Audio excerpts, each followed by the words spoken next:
Good morning. The Senate Committee on Commerce, Science, and Transportation will come to order. Today we will discuss NASA's progress, its challenges, and the path forward on the first comprehensive NASA authorization bill since 2017. When I was chairman of this committee's space subcommittee, Senator Bill Nelson and I worked together on several pieces of space legislation that were signed into law by both Presidents Obama and President Trump. Continuing that bipartisan tradition, this past March, my colleagues and I together introduced a short-term NASA authorization bill. All of these efforts reveal an important truth, which is this: there exists a strong bipartisan consensus in Congress for backing the critical mission of NASA. When it comes to the final frontier, we're not Republicans or Democrats. Rather, we are Americans first. And all of us know that for our nation to continue doing incredible things in space, we must rely on and empower NASA's ingenuity and determination. NASA has always been one of America's greatest engines of innovation. From Apollo to Artemis, from the Space Shuttle to the International Space Station, our space program reflects the very best of American leadership. I look forward to continuing that tradition by working and enacting into law a longer-term reauthorization of NASA with my colleagues. This is a pivotal moment for our nation's space program. America must maintain leadership in low Earth orbit, while also embarking on a new era of exploration with Artemis. Make no mistake, we are in a new space race with China. And if we fail, there will be a bad moon on the rise. China has made no secrets of its goals. It is investing heavily in space capabilities, maintaining a permanent presence in low Earth orbit, and working to plant its flag on the moon by 2030. The stakes could not be higher. Space is no longer reserved simply for peaceful exploration. It is today a strategic frontier with direct consequences for national security, economic growth, and technological leadership. If our adversaries achieve dominant space capabilities, it would pose a profound risk to America. This is not just about exploration.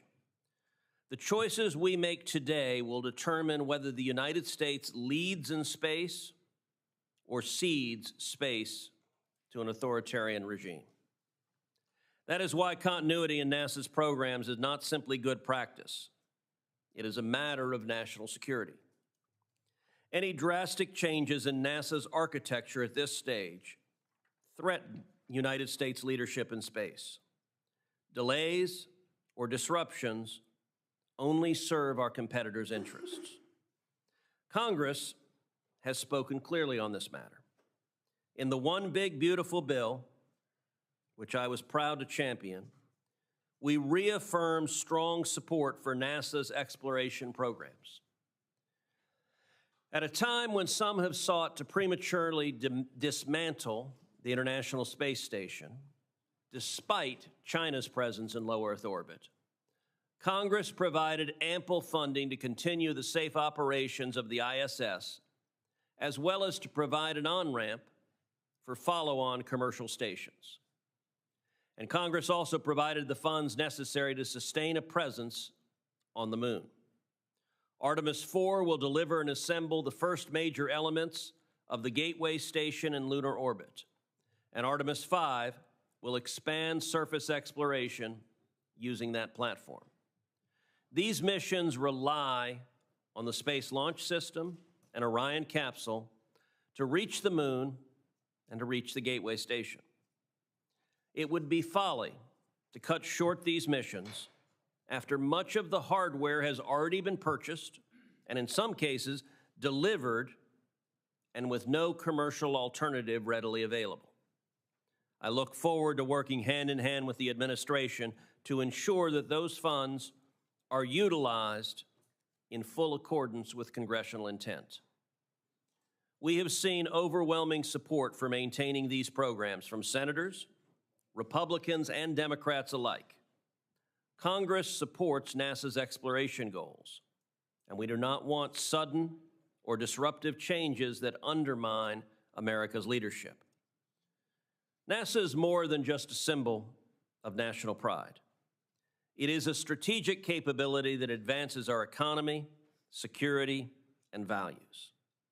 The milestones ahead: maintaining continuous human presence in low Earth orbit, returning American astronauts to the moon, landing the first female astronaut in history on the surface of the moon. As the father of daughters, that is particularly near and dear to my heart, and preparing for human missions to Mars. These are not just scientific achievements. They are fundamental to America's role in the world's as the world's leading spacefaring nation. America must remain the world's leader in space. With steady leadership and clear direction, I'm confident that we will. I now turn to Ranking Member Cantwell. Thank you, Mr. Chairman, and I'm glad to join you today in this fight to say we must maintain our focus on returning to the moon. It's good to see the witnesses here, Mr. Cutler, Mr. Gold, Mr. Bridenstine, and Lieutenant General Shaw, but also want to recognize Bill Nye, also a Northwest Planetary Society individual who is here today as well.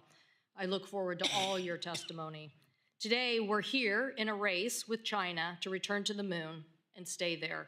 Beating China back to the moon isn't just about bragging rights, and it's certainly not just about grabbing headlines. But today, it's clear that President Xi, President Putin, and Prime Minister Modi are all in China having a big national security and strategic discussion that could easily include space and defense and security and defense implications. No surprise, actually, that Kim Jong-un is also there. Let's just take for a consideration that he would like to figure out how to improve his rocket technology with more accuracy, more distance, more tracking. I don't like the scenario. The strategic value of maintaining our position to live and work in space is critical. It's critical to our future economic and national security. Returning to the moon requires us to push the limits of technology to find the solutions that we can solve and maintain our national defense and innovation economy.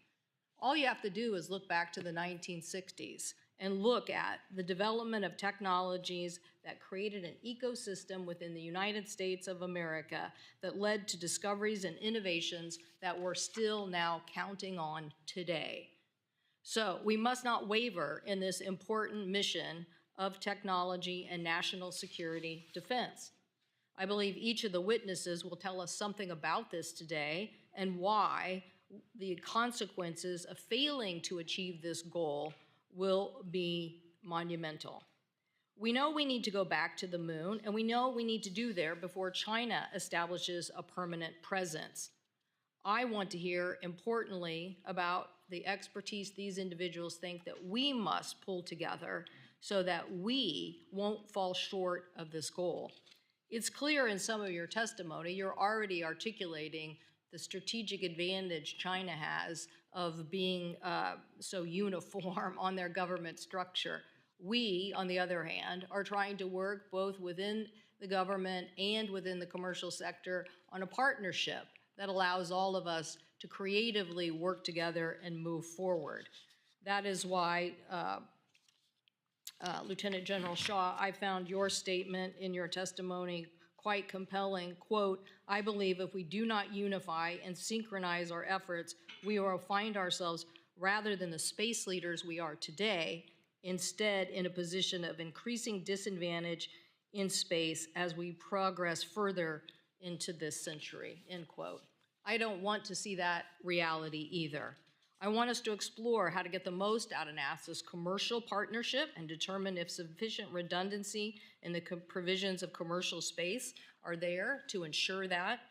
The state of Washington plays a very proud role in the exploration of the space and space economy, about 77,000 people employed today just in the space economy, obviously more than 100,000 employed in aerospace in general.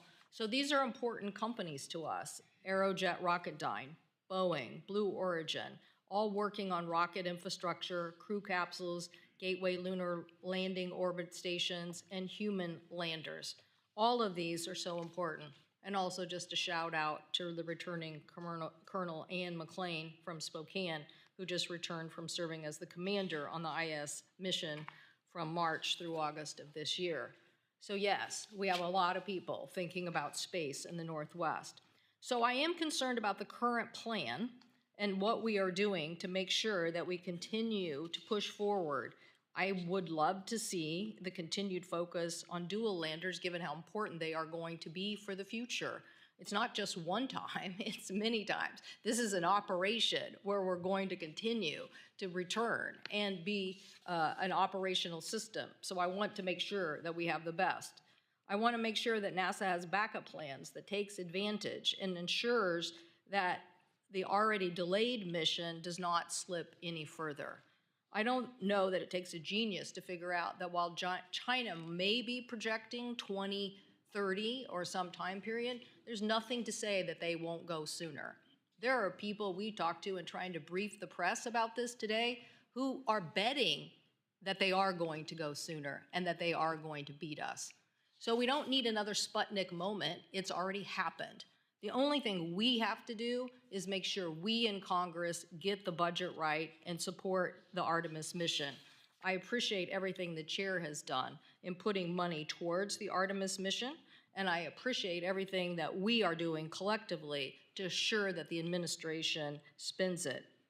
But I also want to point out that, as Lieutenant General Shaw also says, this whole cislunar communication architecture, that is the space between the Earth and the Moon. That is what China would love to do. Go dominate the communication system between the space and the Moon. That's what they're already working on. We can't allow that to happen. We need to continue to move forward quickly, fastly with these investments because our national security and defense depends on it.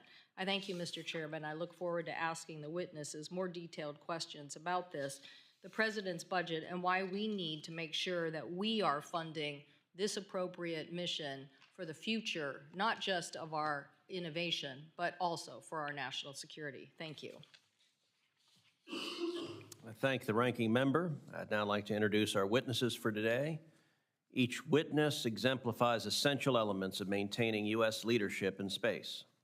Our first witness is Mr. Alan Cutler, President and Chief Executive Officer of the Coalition for Deep Space Exploration, a national organization comprising more than 50 space industry businesses and stakeholders dedicated to ensuring that the U.S. remains the leader in space exploration.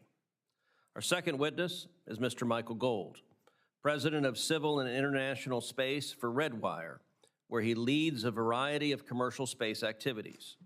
Prior to Redwire, he served as NASA's Associate Administrator for Space Policy and Partnerships, where he directed the development and implementation of the Artemis Accords and the negotiations for the Lunar Gateway. Our third witness is a good friend, the Honorable Jim Bridenstine, Managing Partner of the Artemis Group. He previously served as the 13th Administrator of NASA. Under Mr. Bridenstine's strong leadership, NASA launched the Artemis program to explore the Moon and to prepare for missions to Mars. And our final witness is Lieutenant General John Shaw, the former Deputy Commander of the U.S. Space Command, where he was responsible for conducting operations in, from, and to space to deter conflict. Mr. Cutler, you are recognized for 5 minutes. Thank you. Chairman Cruz, Ranking Member Cantwell, members of the committee. Thank you for the invitation to testify today and for your consistent bipartisan support of NASA. That support has been critical to advancing our mission to return American astronauts to the Moon and building a sustained presence there. The most recent example of this support is the funding of NASA in the Budget Reconciliation Bill that supports facilities and activities from Earth to Mars, including funds for the Artemis 4 and Artemis 5 missions. Artemis is more than a space program. It is a statement of American leadership to the rest of the world. It ensures that the United States, not our competitors or adversaries, sets the rules for lunar exploration and resource utilization. Without a successful Artemis program, we risk ceding the moon to China, a nation working diligently to land before we return and looking to establish control over key lunar regions and resources. Their intent is clear, their progress is real, and time is not on our side. This is a race that the United States cannot afford to lose. China's capabilities in space cannot be underestimated. Whether in their activities orbiting Earth or its ambitious lunar program, China's persistence in achieving its national goals in space underscores its unfaltering intent to be the leader in space. Recent progress by China includes a successful static fire test of the Long March 10 rocket, as well as successful early lunar lander tests to determine its capabilities.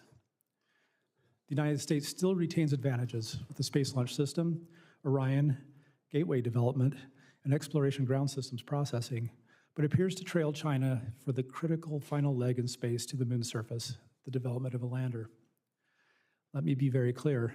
The country that lands astronauts on the moon next shapes the rules of engagement in space for decades to come. The current Artemis program is making strong progress, but we need every element to execute its role. The technical challenges that need to be overcome to land on the lunar surface cannot be ignored, and Congress must keep a watchful eye on how that effort progresses if we are to win. Artemis 2 is preparing for its crewed launch next year, but the work does not stop there. There is mission hardware being built today from Artemis 3 through Artemis 9. Factories are running, hardware is being manufactured, and thousands of Americans across the country are at work to make this campaign successful. Additionally, the United States is leading a growing coalition of 56 partner nations under the Artemis Accords, a global community initiated under President Trump's first term, focused on supporting a set of principles for peaceful, sustainable, and cooperative space exploration. The rewards of advancing our lunar program extend beyond beating China. Artemis is an economic engine here at home. For every dollar invested in Artemis, $3 flow back into our economy, supporting advanced manufacturing, creating high-quality jobs, and driving innovation that benefits Americans in their daily lives. Supporting Artemis to beat China creates stronger communities, a stronger industrial base, and a stronger America. This race is not just about the moon. It is about economic growth, global competitiveness, and national security. Congress can strengthen our national capabilities with a robust NASA authorization bill to reaffirm our commitment to the current plan and make improvements where necessary. It should continue the direction for lunar exploration found in the President's Space Policy Directive 1, which calls for the United States to lead the return of humans to the moon for long-term exploration and utilization, followed by human missions to Mars. A multi-year authorization bill with these elements will provide the long-term certainty needed to keep NASA focused and our workforce, our partners, and our allies aligned. Great strides are being made from lessons learned after the Artemis 1 mission, and even greater efficiencies and cost reductions could be realized by cutting unnecessary requirements that are not safety critical, requiring a plan for a phased approach to commercial services for future Artemis missions to further drive down costs, and ensuring that decision-making at NASA centers and industry sites is available when the work is happening, increasing efficiency. These steps will make Artemis more agile, more sustainable, while keeping the United States on track. But passing a bill on its own will not be sufficient. Congress must hold NASA accountable for implementing the laws Congress enacts. Mr. Chairman and members of the committee, the progress we have made is invaluable. The investments you have supported are paying off. The industrial base is ready and capable, and the Artemis generation is being inspired. If we lose momentum now, that progress will not be easily regained. But when successful, Artemis will deliver historic achievements that secure America's leadership for generations. With your continued support, Artemis will secure a place on the moon before China, strengthen our economy here at home, and keep America strong. Thank you for your time, your attention, and for your commitment to Artemis, NASA, and America's leadership in space. Thank you. Mr. Gold, you're recognized. Thank you, Chairman Cruz, Ranking Member Cantwell, and distinguished members of this committee. I'm grateful to all of you, as well as your intrepid staff, for the opportunity to testify. But I am even more grateful for the work this committee has done to support American leadership in space via the One Big Beautiful Bill Act. Also, I would be remiss if I didn't thank Senator Cruz in particular for your leadership. Senator Cruz and I both share a strong affinity for Star Trek, and the highest compliment I can pay the chairman is that he is the Captain Kirk of the Senate. Thank you, Senator. Your time is extended to 10 minutes. Mr. Chairman, I think that could be a new nickname in the Senate here. Well said, Mr. Spock. Well, with your leadership, we'll live long and prosper. And I'm so grateful that while others sat down, Senator Cruz, Senator Cantwell, and all of you have chosen to stand up and to fight for this nation's future in space. Specifically, per the direction of the One Big Beautiful Bill, NASA must complete and launch the Lunar Gateway. Just last month, along with NASA officials and representatives from all of our international partners, I watched the successful deployment test of Redwire's massive rollout solar arrays for the Gateway's power and propulsion element. These arrays, which will be some of the largest ever deployed by humanity in space, will power the Gateway, representing the pinnacle of solar electric propulsion technology, a key capability for both future civil space exploration and national security activities. Without the funding and direction of the One Big Beautiful Bill, this critical work would be in jeopardy, and I'm sure China would like nothing more than for the U.S. to abandon its lead in solar electric propulsion and to lose the benefits of Gateway in orbit and on the lunar surface. With Gateway and full commercial logistics services, the Artemis program can support lunar surface operations for 60 to 90 days, enabling robust activities and transforming the dream of lunar resource extraction and utilization into reality. Without Gateway, lunar surface activities will be limited to 5 to 7 days, dramatically curtailing the very nature of NASA operations. Additionally, while not a military facility, the presence of Gateway in cislunar space will provide a platform that will inherently allow America and its partners to monitor Chinese activities. A permanent spacecraft orbiting the moon will project American influence and power forward, discouraging illicit Chinese operations that may otherwise occur in the shadows. Moreover, Gateway is critical for projecting American power not only in space, but here on Earth. Over 60% of the Gateway's costs are being borne by our international partners, representing billions that have already been spent building hardware. Turning away from Gateway now would squander this unprecedented global investment in Artemis and force our international allies to seek partnerships with America's geopolitical rivals. Conversely, if NASA reaffirms its commitment to Gateway, we can unlock billions of dollars of additional international investments, creating even more robust capabilities for Artemis, along with a windfall for the American taxpayer. The combined Gateway PPE and Halo modules can be completed and launched in 2027, a mere 2 years from now. We can achieve an early win in this competition if America can simply demonstrate the wherewithal not to give up on the race when we are so close to the finish line. Additionally, the success of our lunar and Martian exploration efforts depend upon maintaining a strong foundation in low Earth orbit. The technologies, experience, and partnerships that occur in LEO drives the capabilities of our entire space enterprise. For example, at Redwire, using our biofabrication facility on the International Space Station, we have printed the first ever human meniscus in space. Who doesn't need a meniscus? We followed this up with printing live cardiovascular tissue and bringing it back, still live. Eventually, we could print whole organs in space, and that would save countless lives. We're also at Redwire making even more progress in drug development with our pillbox system that has now flown 32 times on the International Space Station. We've demonstrated how larger and more uniform seed crystals can be grown in space, leading to the development of enhanced pharmaceuticals with better efficacy, longevity, and fewer side effects. There is no question in my mind that microgravity manufacturing will transform the pharmaceutical and biotech fields. The only question is, will those benefits be enjoyed in China or here in the United States? Without the funding of the One Big Beautiful Bill Act and explicit action by NASA within the next few months, we run the risk of reducing the number of American astronauts on the ISS from 4 to 3 and then down to 2. If this committee's directives are not followed, for the first time in history, there will be more Chinese astronauts in space than Americans. This should be unacceptable. Unacceptable to Congress, unacceptable to NASA, and unacceptable to this nation. Again, I'm grateful to this committee for the support of Artemis, the ISS, and NASA science.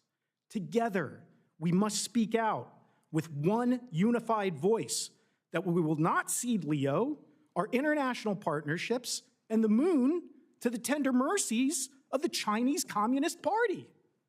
I urge us, all of us here today and listening online, to fight. Fight for the ISS, fight for Artemis, and fight for America's future in space. Thank you, Mr. Gold. Mr. Bridenstine. Thank you, Chairman Cruz, Ranking Member Cantwell, members of the committee. It's an honor to be here. After hearing Mike Gold's testimony, I want to comment on a few things in my 5 minutes. Number one, everything he said about medicine and microgravity is correct. We are seeing transformational capabilities in pharmaceuticals because atoms and molecules organize differently in microgravity than they do here on Earth.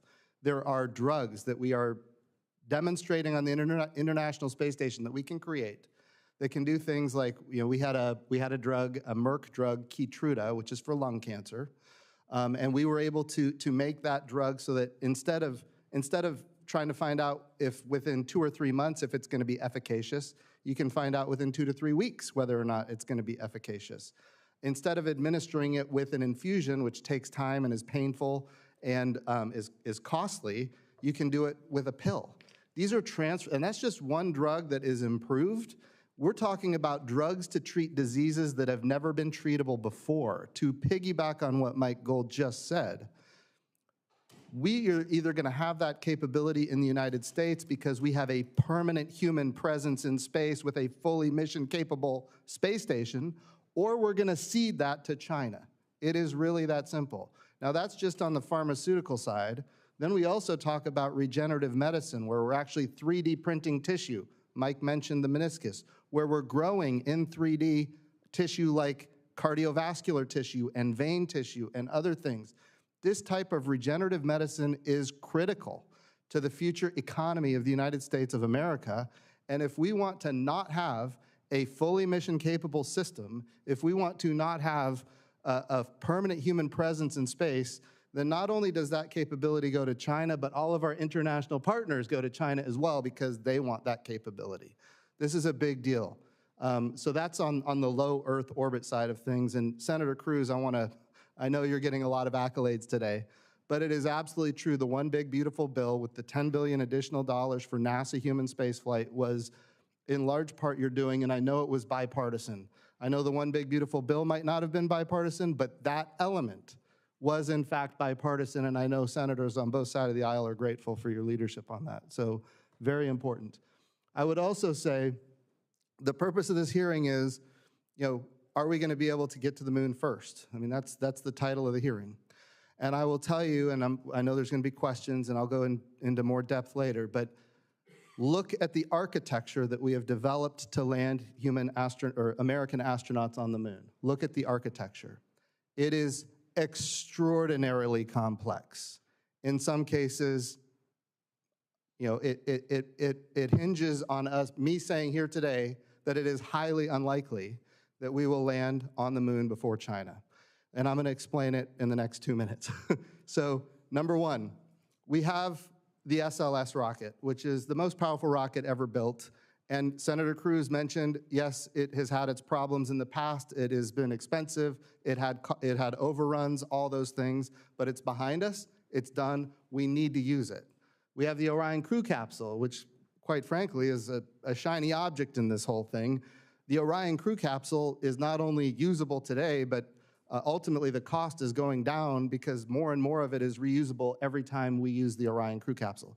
Those two elements are in good shape. I will tell you, I have been critical of both in the past, in front of this committee and other places, and I'm more than happy to be critical of all of our contractors, just to be really clear.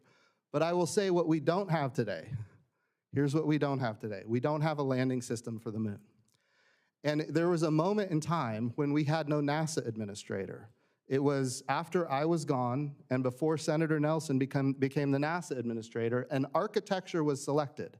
And I don't know how this happens, but the biggest decision in the history of NASA, at least since I've been paying attention, the biggest decision happened in the absence of a NASA administrator. And that decision was, instead of buying a moon lander, we're going to buy a big rocket.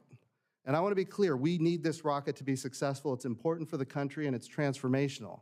But in the meantime, the architecture is as such. We need to launch Starship. That first Starship is a fueling depot that's in orbit around the Earth.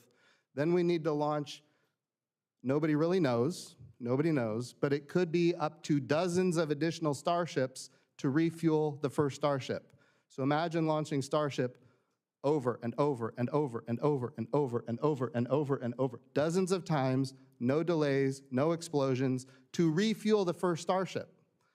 Then once it's fully refueled, then that Starship has to fuel another Starship that is in fact human-rated, which that process hasn't even started yet. By the way, that whole in-space refueling thing has never been tested either. We're talking about cryogenic liquid oxygen, cryogenic liquid methane being transferred in space, never been done before, and we're gonna do it dozens of times, and then we're gonna have a human-rated Starship that is refueled that goes all the way to the moon. Now, when it goes to the moon, we don't know how long it can be there because it's boiling off the entire time it's in orbit around the moon. We don't know how long it can be there, but while it's there, we have to launch the SLS, we have to launch the Orion, the European Service Module, we have to have astronauts and crew all ready to go.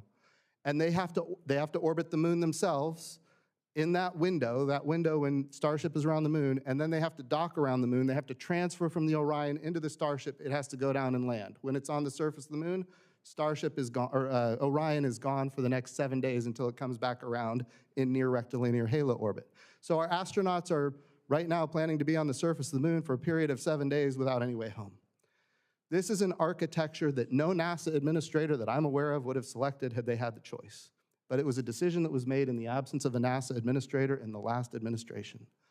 It's a problem, it needs to be solved, and that puts us as a nation at risk of not being the first on the moon. I should say the first next on the moon, because we did land in 1969 to 1972. And Chairman Cruz, I would like to compliment you. I've heard that you have said that we need to put it into law, that The Wrath of Khan is in fact the greatest Star Trek movie in history. And we are in agreement with that. So with that, I yield back the time that I took from the general. I thank the administrator. I will say I'm not sure we need to codify the Wrath of Khan any more than we need to codify gravity or that the sky is blue. There are some things that are indisputably true, and that would be one of them. General Shaw. Right, Chairman Cruz, or do I say Captain Cruz? Ranking Member Cantwell, and members of the committee, thanks for the opportunity today. And by the way, I'm also grateful to share the table with some amazing people here and look forward to our session and what they have to say today. It was the honor and time of my life to serve our great nation and lead our phenomenal warfighters for 33 years in uniform in our United States Air Force and United States Space Force. Throughout my military service, I also had the privilege to work closely with NASA, NOAA, and other governmental civil organizations across many endeavors. But I'm also grateful to have had the opportunity the last 2 years since my departure from uniformed service to work with and in the commercial side of our nation's space business. It's given me a fresh and broader perspective on how to both envision and realize our nation's future in space in totality, and how to bring to bear our combined national strengths to best thwart China in the years to come in this crucial arena. My bottom line up front for the committee today is that I am an advocate for and a champion of a unified grand space strategy for our nation, for the Earth-Moon system and beyond. Yet such a grand strategy, which would unify and synergize our national efforts across civil, commercial, and national security activities in pursuit of common goals, opportunities, and capabilities, does not currently exist. And I believe our mission to return Americans to the moon can be a powerful and a central driver, as well as a beneficiary of such a strategy. During my military career, I watched and studied, as any good soldier would of a potential adversary, as China slowly but surely developed and deployed its own civilian and military space capabilities and set its own agenda for space achievements.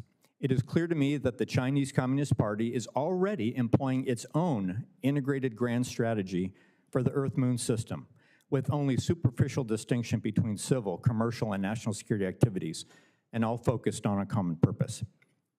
And as the senator has already made my next point, I think if we don't unify and synchronize efforts, we may find ourselves, rather than a leadership position, in a position of increasing disadvantage as we get further into this century. Human progression in any domain both has and will involve a robust mixture of exploration, economic opportunities and growth, and security activities to set conditions for success. Space is no different. And by the way, I realize I'm probably representing of those three things, exploration and commercial and economic growth and national security. I'm representing the national security end here, but I also want to say I am passionate and excited about all three of those things. And that's how we're going to succeed as a nation. A notional example for a grand space strategy, objective, would be to set the conditions, standards, and proper incentives for the establishment of an orbital and lunar logistics infrastructure, one that would enable increased capabilities and performance for space activities of all kinds throughout the Earth-Moon system. Such an infrastructure would include on-orbit manufacturing, assembly, refueling, replenishment, and other forms of servicing. We already know that we will need such an infrastructure to sustain human presence on the moon, solely from just the exploration approach. But such an infrastructure could also and will benefit dynamic space operations for national security platforms as well as for commercial endeavors.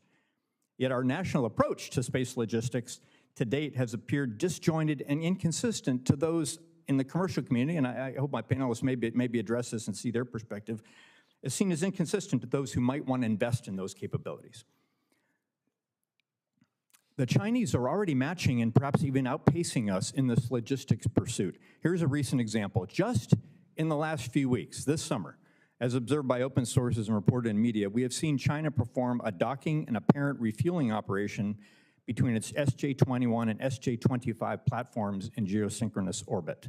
Following that fuel transfer activity, the docked spacecraft together, this was just last month, performed the largest single maneuver in geosynchronous orbit ever yet conducted, likely in excess of 330 meters per second.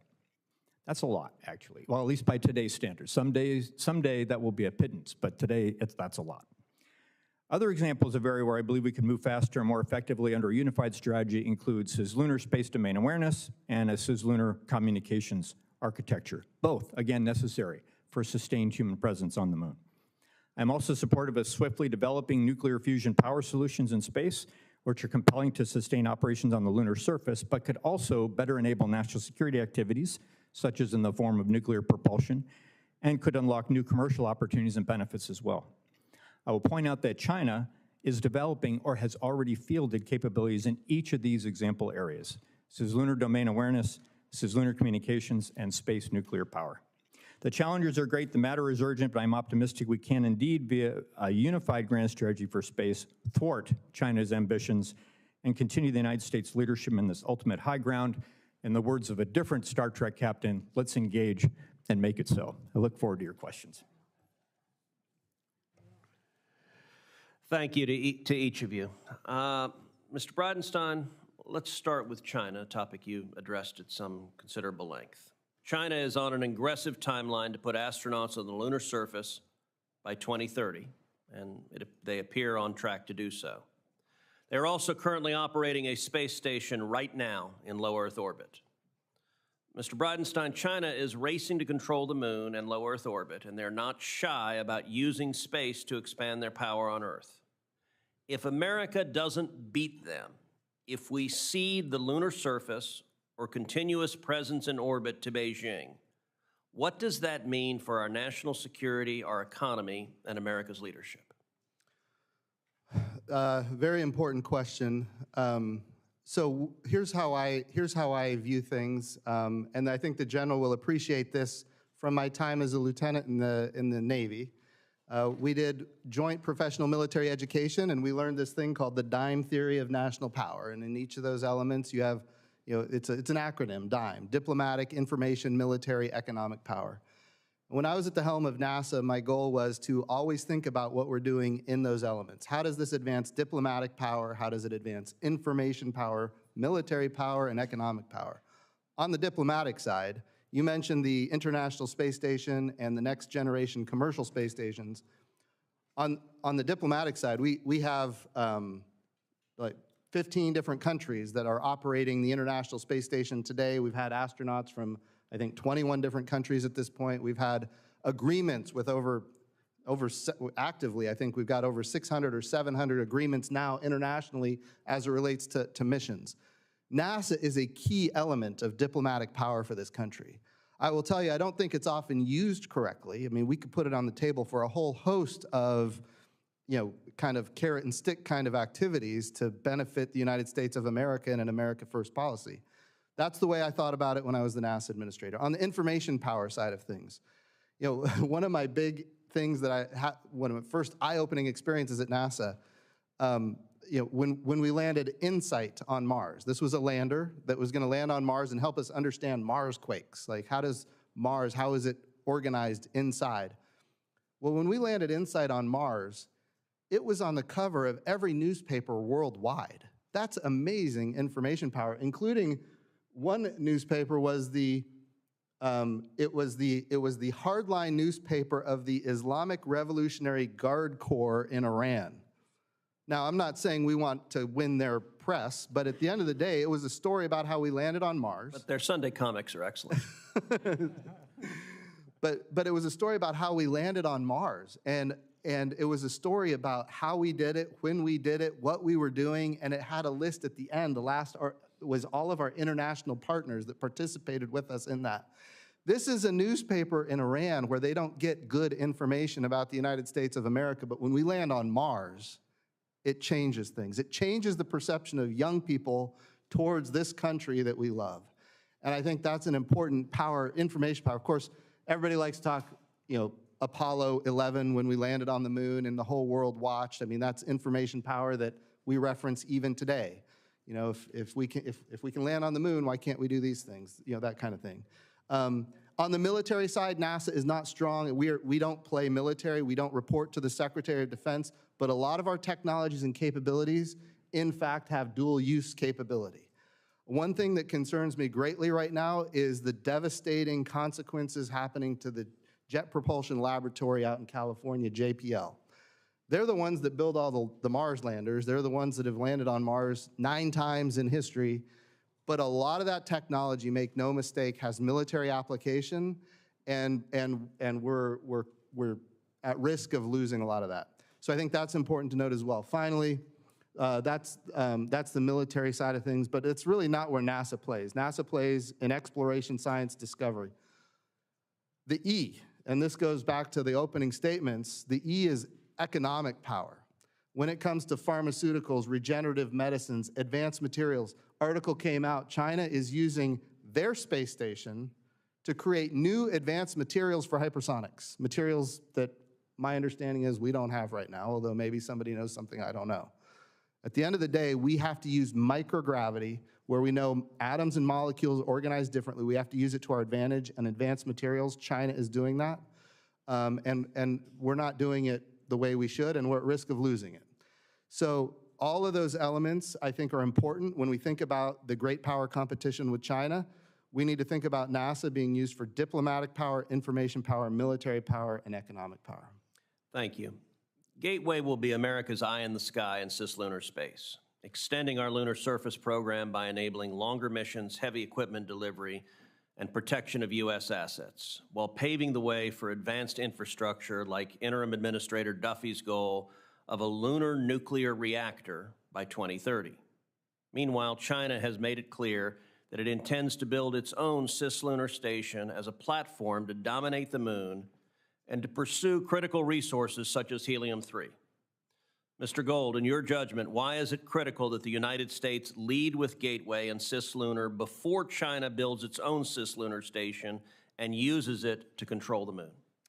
Thank you, Senator. When I was at NASA, I got a briefing on our ability, or should I say inability, to monitor Chinese activities in cislunar space. I didn't sleep for a week.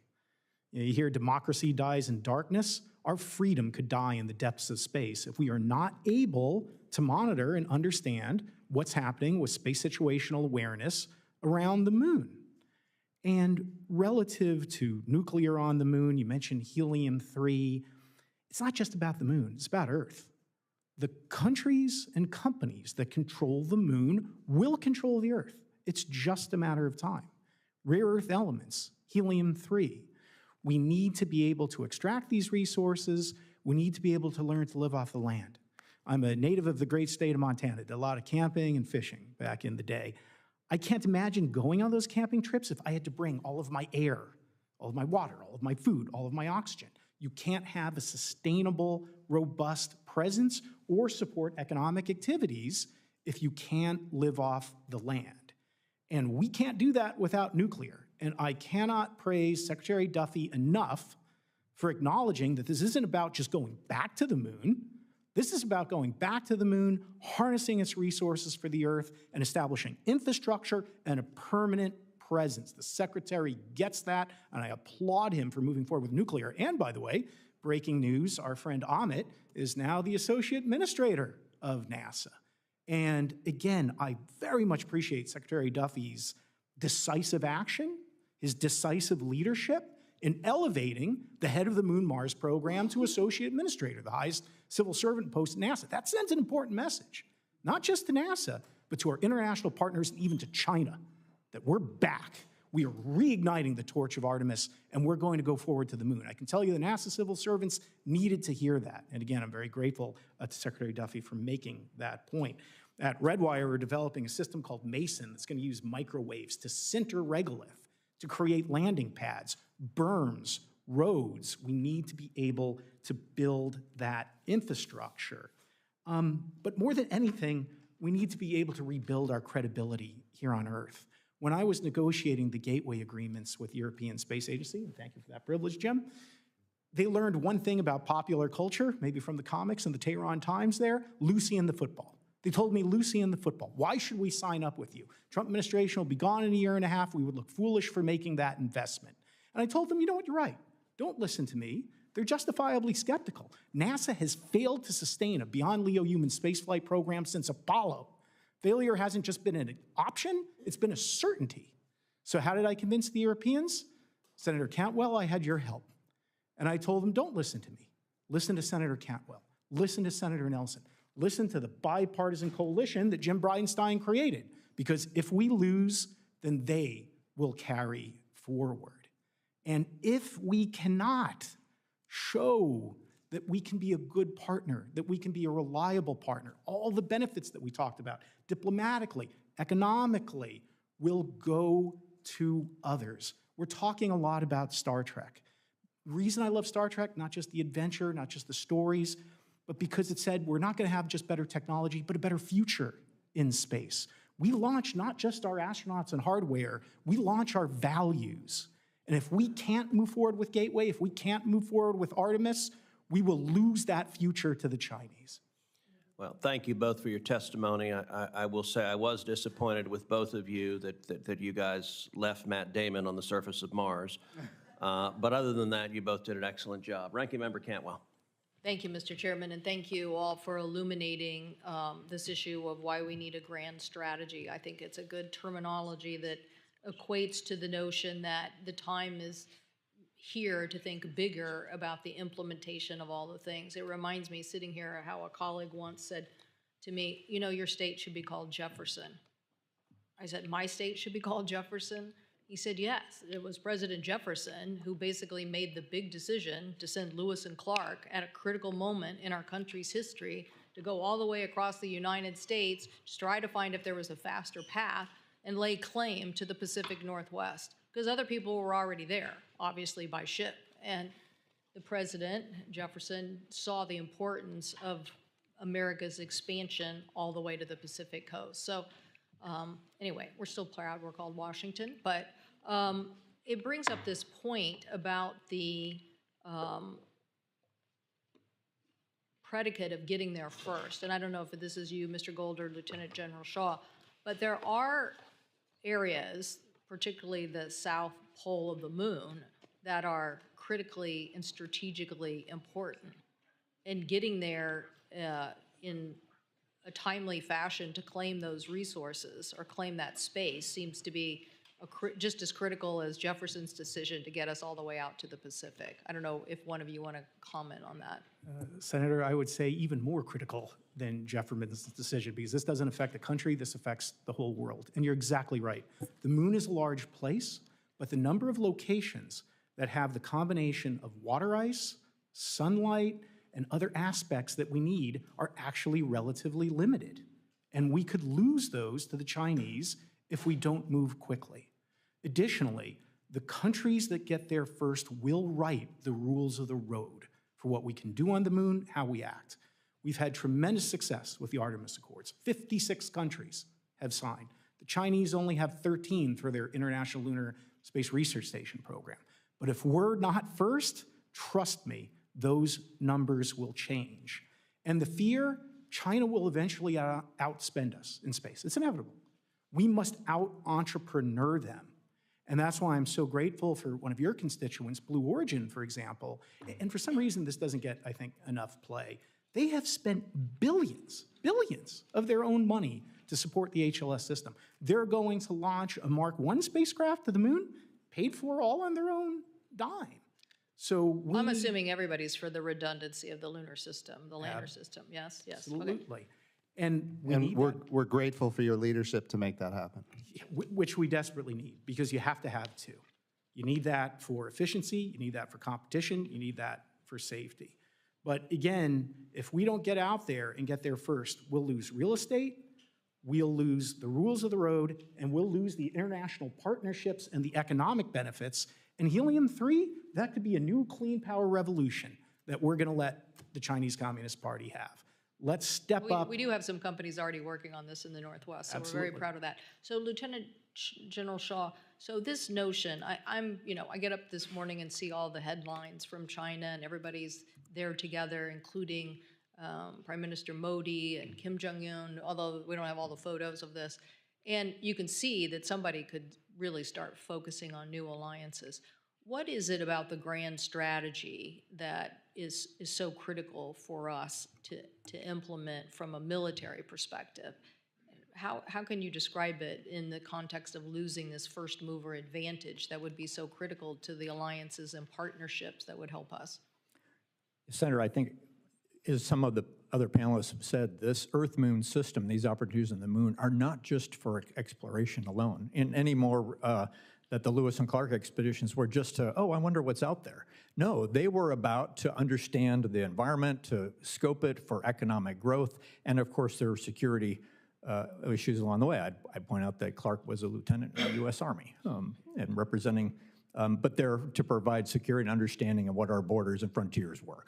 And so we need to approach the moon the same way, that it's all of these pieces, all of the dime that Honorable Bridenstine mentioned. So one of these examples that we've talked about of where I don't think where we could do this better as a nation would be cislunar domain awareness. There are going to be needs for that, just for human presence in and around the moon to understand that domain. What debris might be in lunar orbit. It's a different kind of regime than low Earth orbit that we're used to, but there are the possibility that will be things in orbit. We'll understand what's there. We'll want to understand what possible mischief could be going on. It's easy to hide things way, way out there. We'll want to understand that. So not only protecting humans in human exploration, but there is a national security need to understand that environment as part of the full Earth-Moon system. And to my knowledge right now, the Department of Defense isn't really focusing that much on that. If there's a national need to do it, why not have the Department of Defense perhaps be part of that solution and develop the capabilities it's going to ultimately need anyway? So that's this idea of where we probably could do things in a much more coordinated and synergistic fashion than we're currently doing. Well, I'm definitely very concerned about our communication security writ large, and I do think more of defense is moving into space and satellite effects of communication. And then I worry that if somebody is going to be on that frontier of the latest of technology communication in a cislunar environment, that has to be us. And we have to understand what the ramifications are of that system. Is that not correct? That is absolutely correct. And again, I'd like to point out that China sent 7 payloads to the moon last year. 6 of them were communications focused. They weren't scientific experiments. They were communications focused, the building blocks of a communications architecture. So they're already demonstrating the fact they are trying to build that infrastructure that I talked about before. And do you have any idea of what that infrastructure could do that would be a military concern?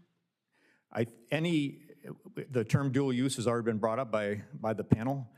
Any capability that could be used for scientific or exploration or even economic purposes invariably is going to have some sort of national security use to it of some kind.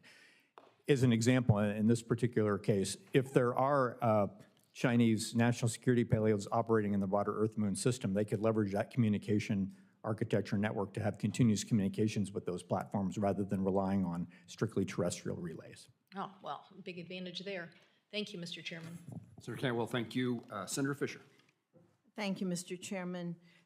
Thank you, General, for your comments about defense. I chair the Subcommittee on Strategic Forces on Armed Services, and we've had numerous discussions on that since we have jurisdiction over space as a warfighting domain. So I appreciated your comments. You guys are really good storytellers. I have a short amount of time here, so I'd like specific answers. I need to leave for another hearing, and there are some things I'd like to get through.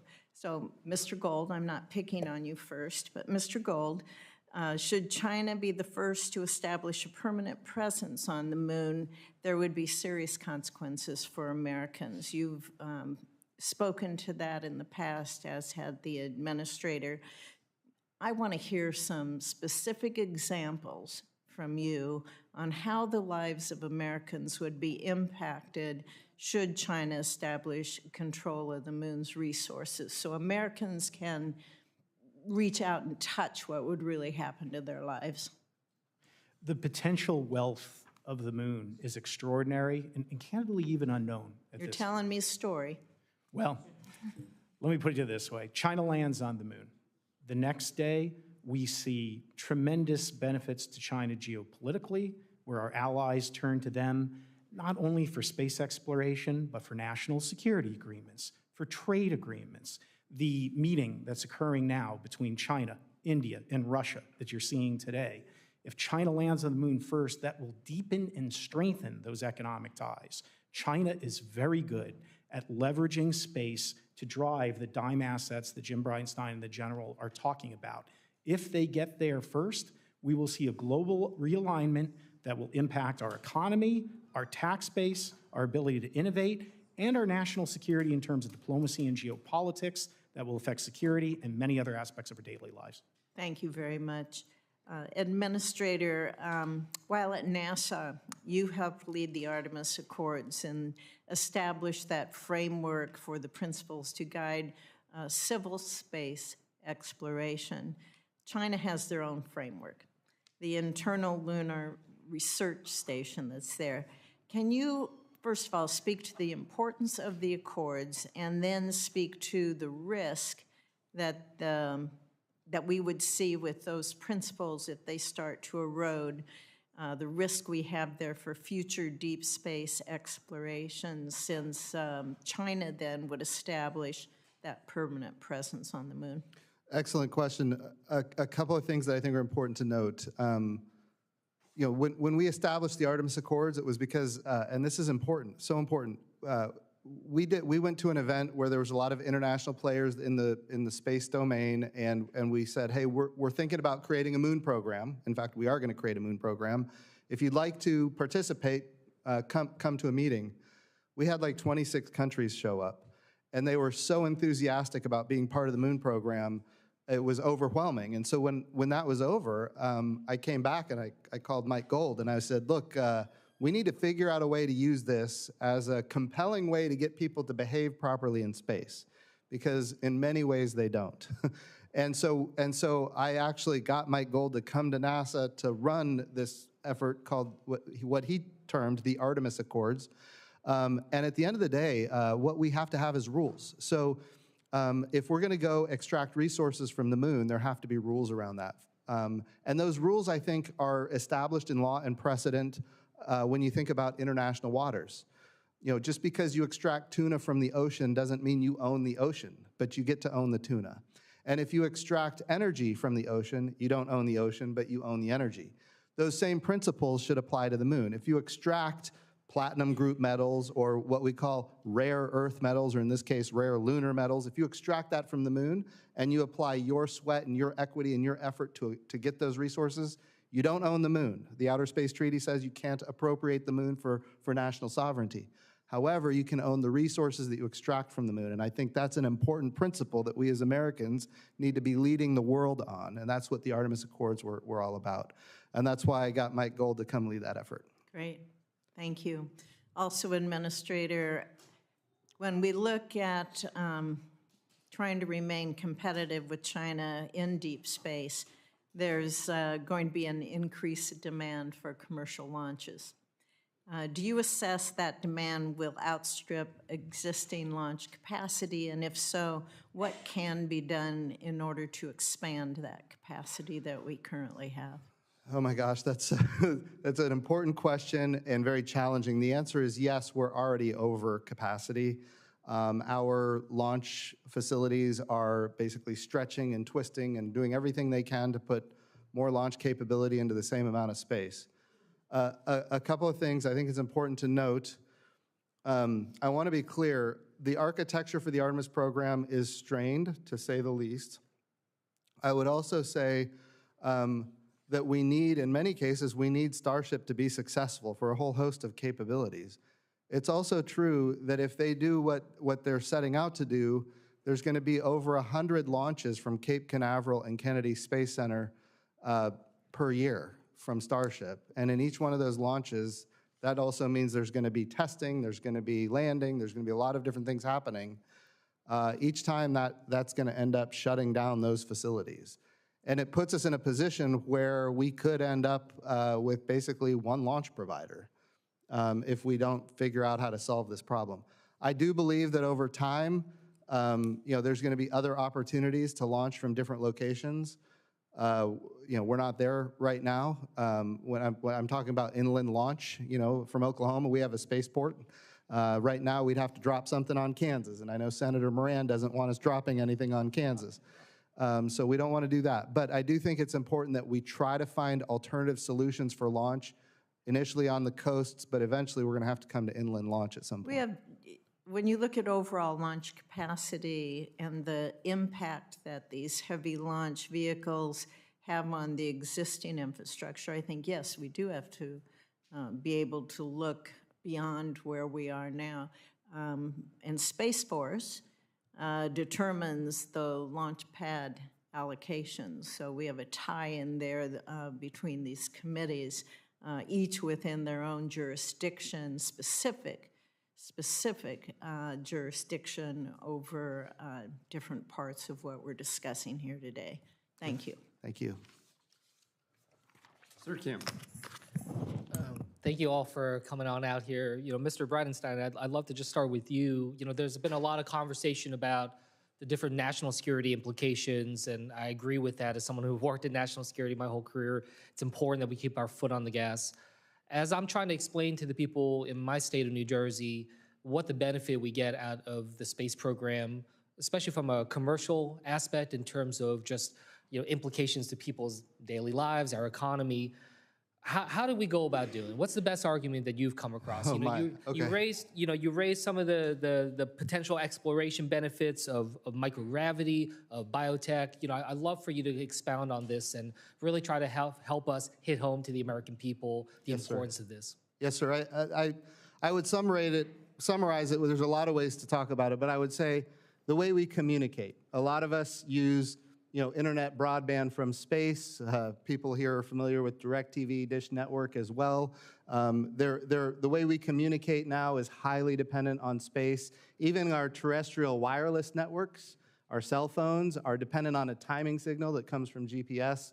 So even our wireless networks are dependent on space. But the way we communicate, the way we navigate, GPS, for example, is critically important. The way we produce food, we're increasing crop yields, reducing water usage, the way we produce energy and the way we do it cleanly, the way we predict weather, the way we understand climate. And there's a lot of, partisanship around the climate issue, but at the end of the day, we've got to know what's happening.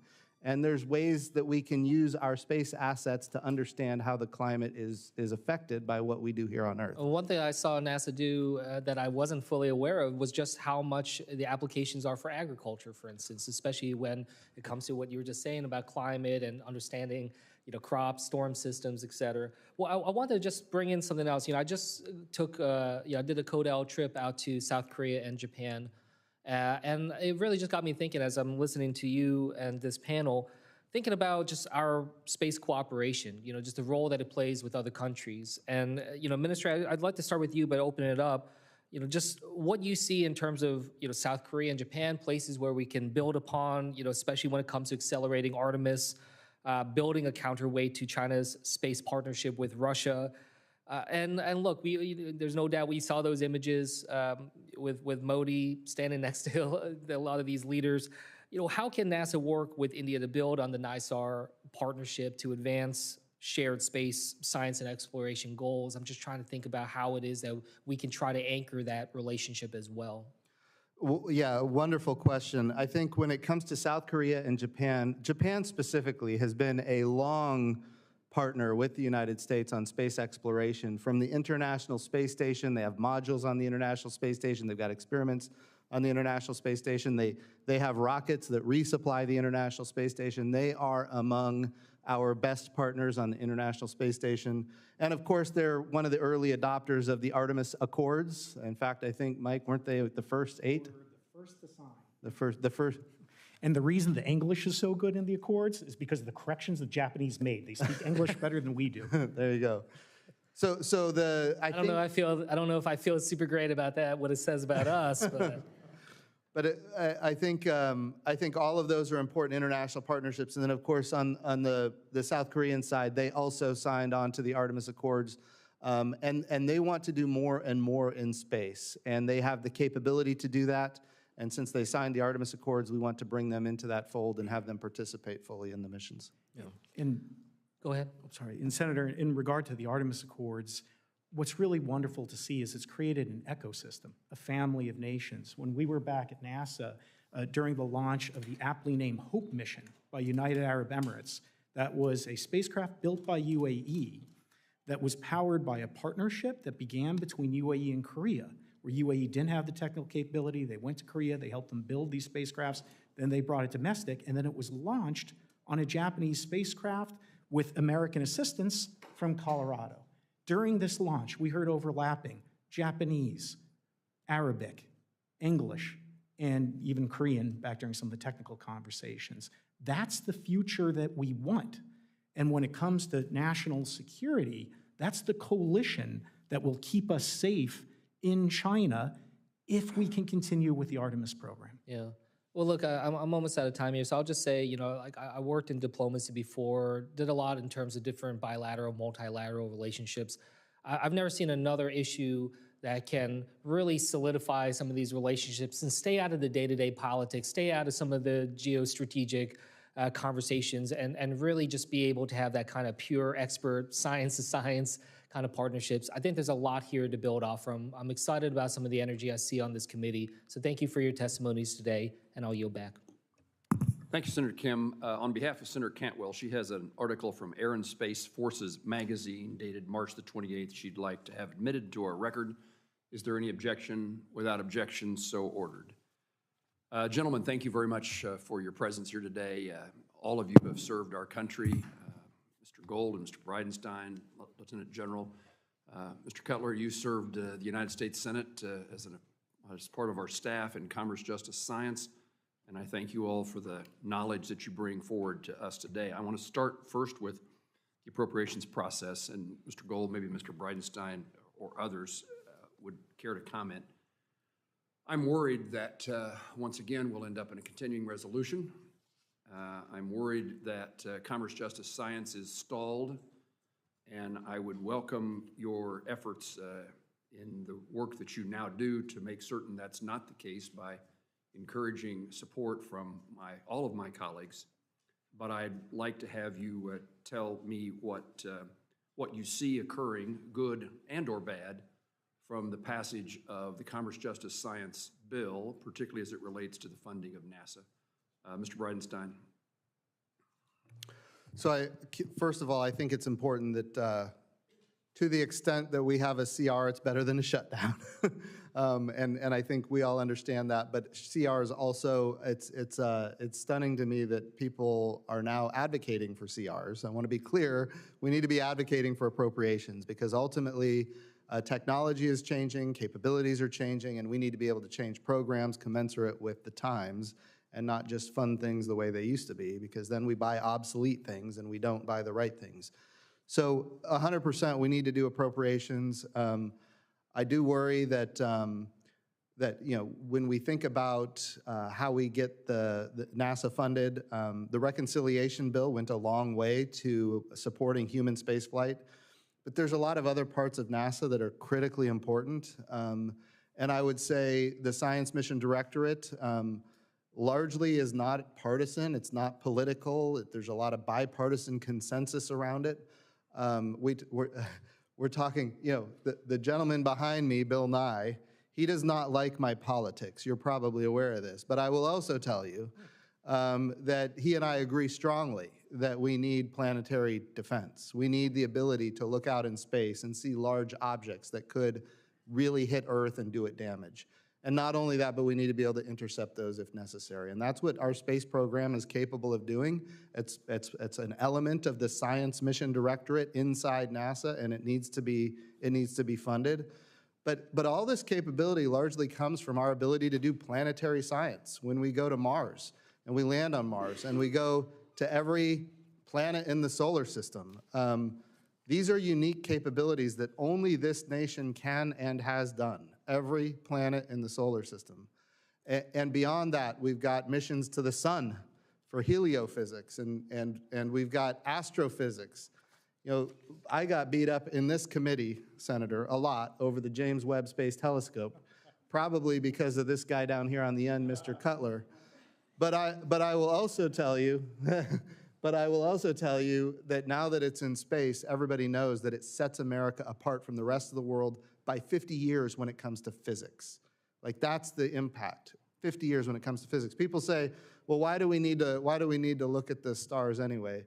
There's a great story I like to tell about Einstein and his understanding of time-space continuum, which ultimately is critical for how we use GPS today. Basic science resulted in us understanding time and space in a way that we otherwise wouldn't, and it enables GPS to function. That's the type of science that we get from NASA, and that's the type of capability. James Webb, we're going to learn things about things like dark matter, and which I hate to even use that term because nobody really understands it or knows what it is, but dark energy and all these different capabilities, we're learning things that have never been discovered before, and it sets us apart. Thank you. A couple of observations. The Webb came close to being terminated for lack of progress, and the decision was made to continue. Thank you. And it seems well worth the difficulties that we went through. Secondly, I've not said this publicly, but I can intend to vote against a CR, which would mean a shutdown. And I've said this in previous years. We've gotten to the point in which it's easier. As long as it's easier to do a CR than it is to do appropriation bills, we apparently are not going to do them. And it is a mistake for this Congress to get in the habit of continuing resolutions, and unless there's a consequence, we're going to do them every year. So I think my hope is that I'll have colleagues who join me in the effort to make sure the appropriations process does not end its time early in this 2005 session. A couple of other things that I want to ask before I turn it over to my Democratic colleague, Mr. Lujan. Let me make sure, because a couple of my questions have now been answered, and I don't, you've talked so long, Mr. Bridenstine, that I've run out of time. Let me go to you, General Shaw. It happens. Sorry. I'm surprised that you were never served in the United States Senate. General Shaw, your testimony, you speak to the necessity of establishing a grand strategy, of which the Chinese have already adopted, quote, to unify and synergize our national efforts across civil, commercial, and national security activities, and that we risk losing our domination in space without one. what are the pillars of a successful grand strategy capable of beating the Chinese in space? And it's also important that we concentrate some time and energy, some effort in knowing what follows once we get back to the moon in our long-term goals, what they should be. How does the strategy deal with getting us back to the moon and then also the long-term strategy of what happens next? So I would think that if in the formulation of such a strategy, probably the overarching objectives extend well beyond us returning to the moon. It is about what do we want to accomplish in this century or in the Earth-Moon system and beyond for the benefit of the nation, and those are not going to be solely exploration objectives. They're going to be about economic growth and about the appropriate security framework to ensure that we can set the conditions for that economic success against all of the forces that this panel has already talked about, and against the additional challenges we face if China gets there first and starts to establish the ground rules almost literally on the surface of the moon. And so I say that if we think of it, it's just that strategy has to be something that now establishes an architecture and a framework that lasts to the end of the century and beyond. That has to involve all of the elements of national power and all of those key pieces I mentioned in progress in any domain: exploration, economic growth, and security measures. We don't really do that today with regard to space. We do it sometimes by accident, but it's never by design. And I would love to see us approach that from a national perspective by design. And then as you lay out the objectives and subjectives, and you now identify the ways and means to achieve those objectives, assigning those to the appropriate part of our nation, not necessarily our government, but maybe we rely on industry or commercial to help with some of those, or the scientific community to help with some of those objectives. I just lay out that framework for you, Senator, as something that doesn't really exist today that could help us. The Chinese do have that kind of framework. They have exactly that kind of framework. And that's what's enabling them to continue to meet their milestones and goals that they have put out. And by the way, they are amazingly consistent. They predict what they're going to do, they say what they're going to do, and then they do what they said they were going to do. We should actually use that to our advantage to really kind of understand how that's going to lay out. And so I hope I've answered your question, but that's how I would approach such a strategy and looking at it long-term and how we can bring all of the nation to bear on that. General, I appreciate your answer, and I've run out of time, but in the meantime, while we develop that strategy that we should already have and we implement it and we follow it, I worry about what happens to our supply chain as we provide such uncertainty in today's world, the current problems. And that supply chain across the country is really the way that we do get back to the moon and the way that we continue our efforts. So a lot of long-term and short-term concerns. Senator Lujan, I recognize you. Oh, Senator Peters has joined us. Senator Peters. Thank you, Mr. Chairman. Mr. Cutler, thank you for being here today. Programs and contracts like those in the Artemis support thousands of jobs across the U.S. Manufacturing supply chain. I'm proud that Michigan is actually one of the top 10 states in aerospace manufacturing. It's home to over 600 aerospace-related companies, and we're looking to that to grow considerably in the years ahead. It's estimated that the Moon to Mars activities have generated over $20 billion of economic output nationwide. However, the president's budget creates uncertainty about the future, as you know, for Artemis program after the next launch. Abandoning this program or disrupting the existing project plan jeopardizes our efforts in the space race, hinders the development of our domestic aerospace supply chain, and potentially leaves billions on the table in future economic benefits. So my question for you, sir, is the Coalition for Deep Space Exploration has noted its commitment to supporting the inclusion of small businesses in the NASA programs. And in your experience, how have NASA programs like Artemis been beneficial to the small businesses in our states and to our local economies? And what can we do to better support efforts to include more small businesses in this important supply chain? Well, absolutely. Thank you. Thank you, Senator, for the question. If you look at Artemis, just the program itself, there are 2,700 suppliers that are part of the Artemis program. That covers everything from small mom and pop shops making valves, nuts, washers, all the way up to big integrators. We can't have this program without small businesses. They absolutely are critical. And if you think about it, these missions, they need every single piece to work. It's common to hear something like, you need a million things to go right for a mission to be accomplished. You just need one to go wrong. That stems all the way up and down the supply chain. And it starts with small businesses. They are making those initial components that make Artemis possible. So absolutely critical on the small business side. And I think as we go and talked about this a little bit with Senator Moran when he was talking about CRs and that sort of thing, the instability that comes from uncertain funding, be it from not knowing if we're going to shut down, continuing resolution, are we going to continue the program after Artemis 3 with SLS and Orion? All of these things insert instability into a business's understanding. And when that happens, maybe larger companies can weather that sort of thing. Small businesses, that's hard. And I'm at the coalition. It's a small outfit. We don't have a massive staff.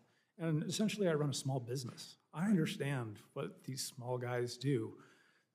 They're busy. If they're working, that's their lives. It's their livelihoods. It's the livelihood of their workers. Right. And if we're not doing things to help them, I appreciate that's a problem. So Good. one of the things that we've done from the small business side, from the coalition, we've brought in some of the prime contractors. We've had them talk to the members of our coalition, small businesses. What can they do?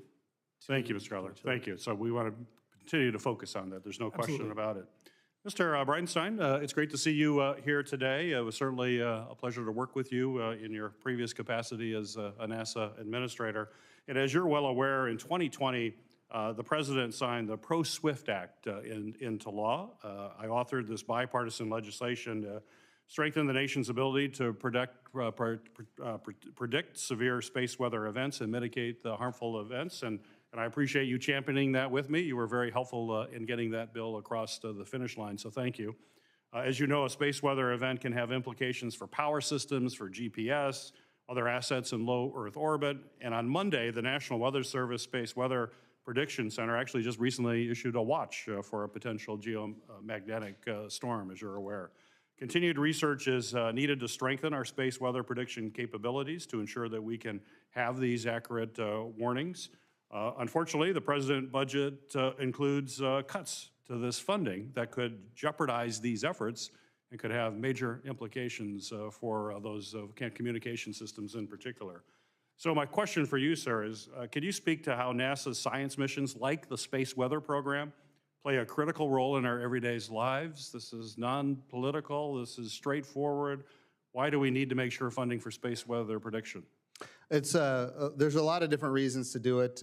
Just from a pure human spaceflight perspective, when we start putting NASA astronauts on the other side of the Van Allen radiation belt in orbit around the moon, on the surface of the moon, those astronauts are in jeopardy of things like a solar flare hitting them or a coronal mass ejection, which would be, of course, even more devastating. And all of that radiation environment the astronauts are exposed to would be devastating. In fact, if you go back to Apollo 11, Neil Armstrong and Buzz Aldrin narrowly missed being hit with a solar flare that could have been devastating for their lives. So we didn't know what we didn't know back then. Now we have the ability to learn and predict. Thank you to you for your efforts to help us with that. But beyond that, I mean, when you think about the capabilities of our satellites in orbit, they become, in many cases, at risk from a coronal mass ejection or solar flares.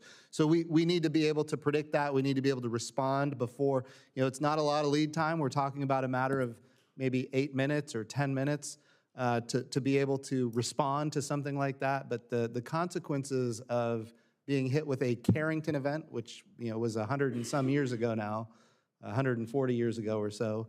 But if that were to happen today, it would be far more devastating than even back then, because today we're so dependent on technology, and all that technology would be put at risk. So I think it's important for us to be able to predict and respond and defend our power grid and defend our critical infrastructure, and a lot of that infrastructure, including command and control in space, including GPS, which is important for a timing signal for a whole host of different capabilities here on Earth.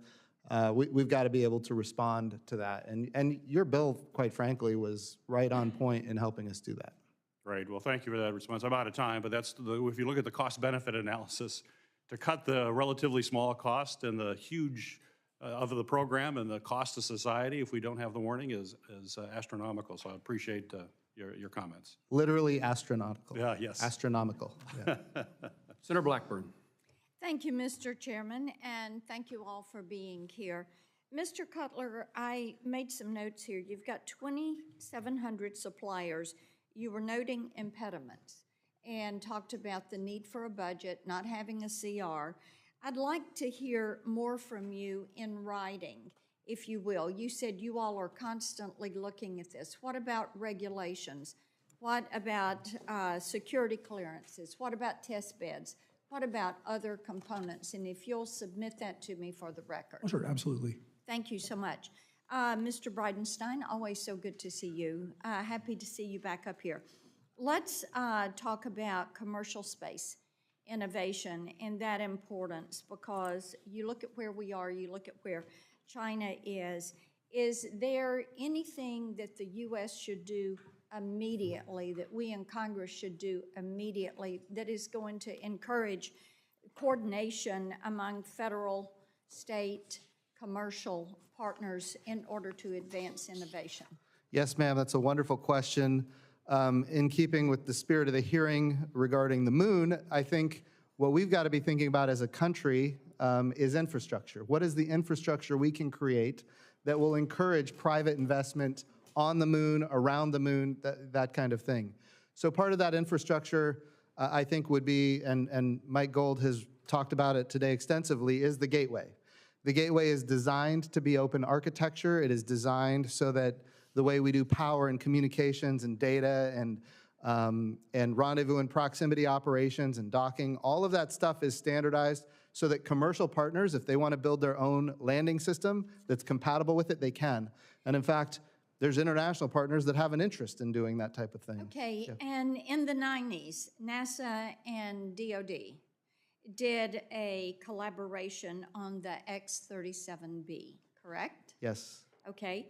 Now, given that we're facing the kind of competition that we are, what about reinstating a program such as that and utilizing it? I think it's a great idea.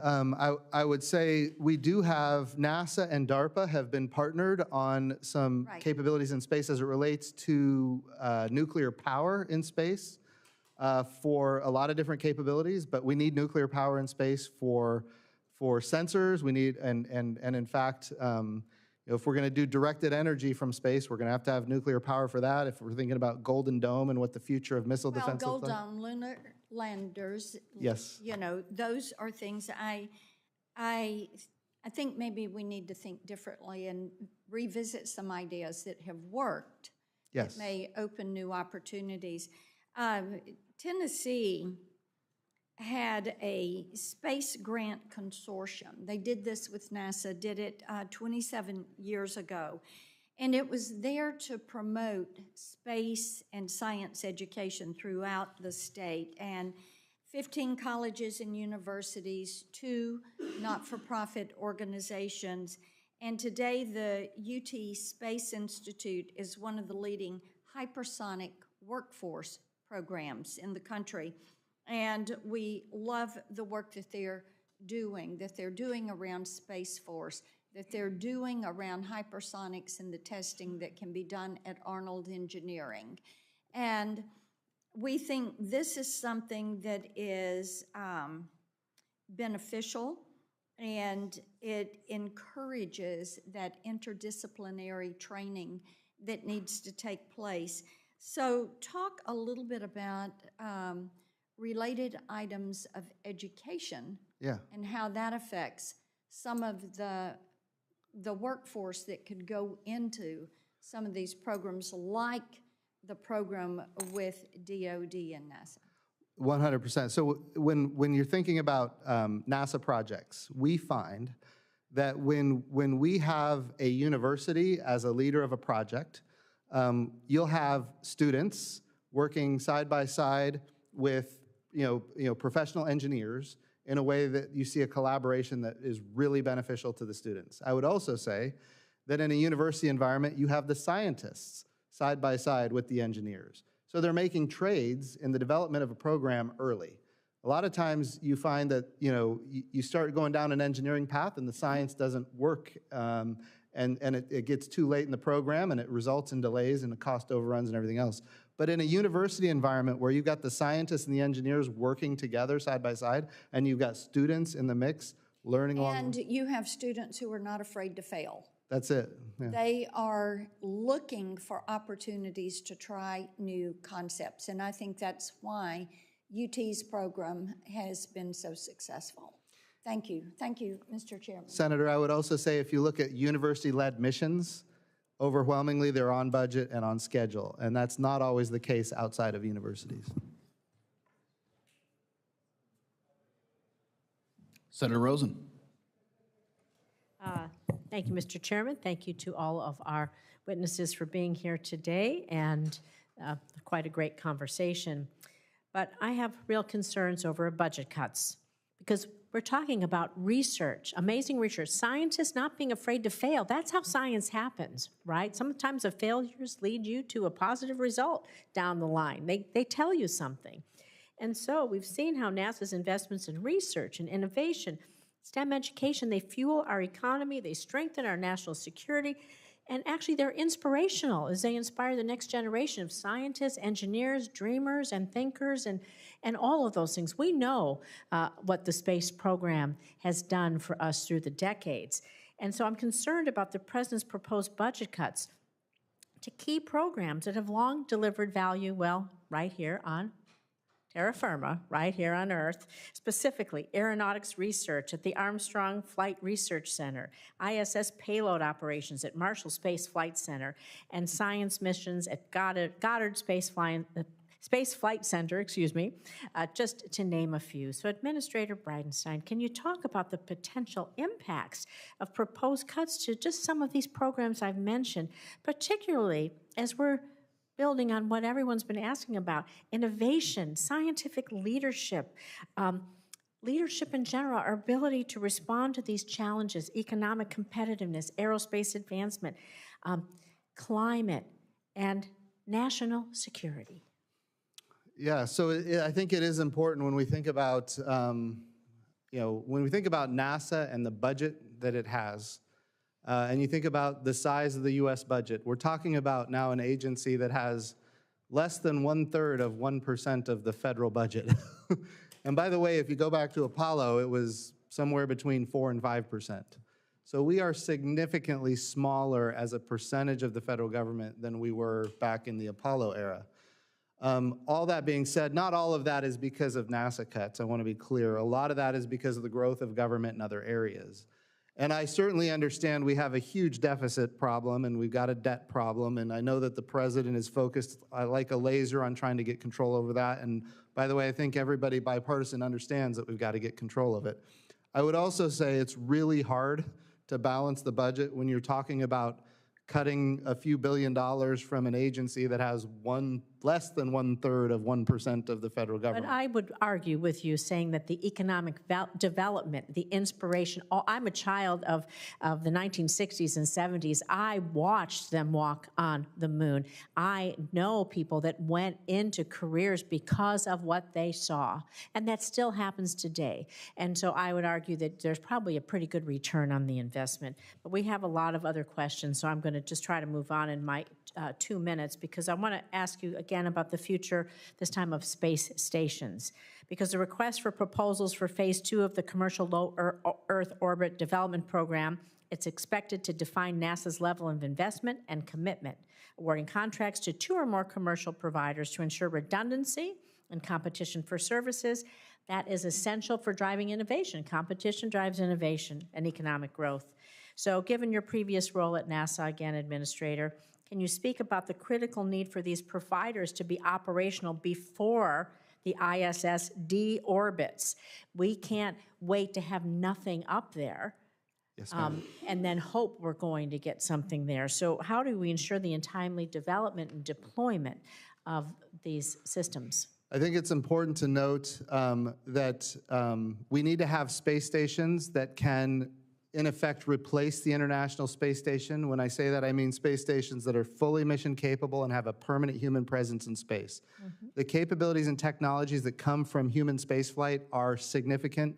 We've talked about some of them today when we think about pharmaceutical development to treat diseases that have never been treatable before, regenerative medicine, the ability to print in 3D human tissue, to grow in 3D human tissue. All of these capabilities, if we don't stay in front of it, our greatest competitor, China, will, and our international partners will join them in that effort. So it is important for us to have fully mission-capable space stations that can replace the International Space Station. And I would also say, when it comes to advanced materials, whether we're talking about semiconductors or we're talking about hypersonics, microgravity is critical to all of these capabilities, and we're at risk if we don't have a fully mission-capable system, and if we don't have a permanent human presence at space, we're at risk of losing that to our greatest competitor. And Senator, if I may, it's not only, you make an excellent point, enough that we avoid the gap, but we must have orbital capabilities that are at least equal to the Chinese. We have to avoid the gap and make sure that we are equal or superior in LEO for all the reasons Jim just mentioned. Well, thank you. I think investing in innovation research, public-private partnerships is really important. Thank you for your time today. Mr. Bridenstine, is that a Bill Nye approved beverage you have there? I don't know. Diet Mountain Dew, that's a first. I'm guessing not, but he's shaking his head. So yeah. I grew up on Bill Nye. So I'm a child of the 90s, so yeah. I grew up on Bill Nye. Senator Young. Thank you, Chairman. Thanks for our witnesses for being here, and good to see you again, Congressman. As many of you know, Indiana has deep roots within our nation's space exploration history. Purdue University likes to call itself, I think fairly, the cradle of astronauts. I was up there actually over the weekend with some family members, and you see a lot of banners. They advertise that to those who visit the community. They inspire many of us, including the students, with their 27 astronaut alumni, including Neil Armstrong, the first man on the moon, who was a Boilermaker.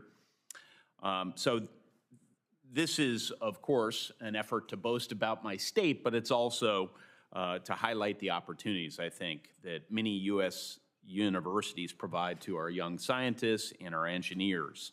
So as we look to reauthorize NASA, partially authorized through the CHIPS and Science Act, I'm proud to say, just a few years ago, I believe it's crucial to focus on implementing strategic investments in research to not only secure our STEM pipeline, but to maintain a competitive edge in scientific research and development, which will eventually lead to commercialization and deployment of new technologies to bolster our space exploration. Mr. Gold, thank you for your testimony and for highlighting the groundbreaking microgravity research that Redwire is advancing aboard the International Space Station. This pioneering work, the world should know, is anchored in Greenville, Indiana. It not only strengthens our state's economy, but it also underscores the state of Indiana's growing leadership in space innovation.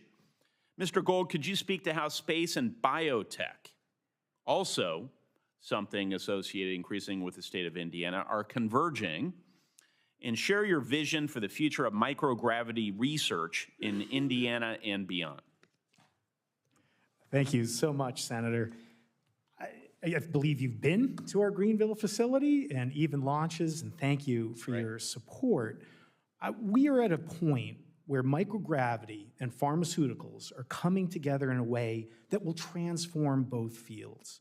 In my opening comments, I talked about how we're printing meniscuses, how we're printing live cardiovascular tissue, bringing it back to the ISS, still live. At this most recent launch to the ISS, just a week ago, we launched liver cells, and we will print with liver cells. Drink all you want, Redwire's got you covered, we'll get you a new liver. So enjoy some of that good Kentucky bourbon. But think about it. I mean, we've all had friends who are on the organ donor list, probably, who have suffered or died. Not only can we change that paradigm, but because these organs would be grown with your own stem cells, we could avoid the painful and expensive angsty rejection therapies. Additionally, we have now flown 32 pillbox systems.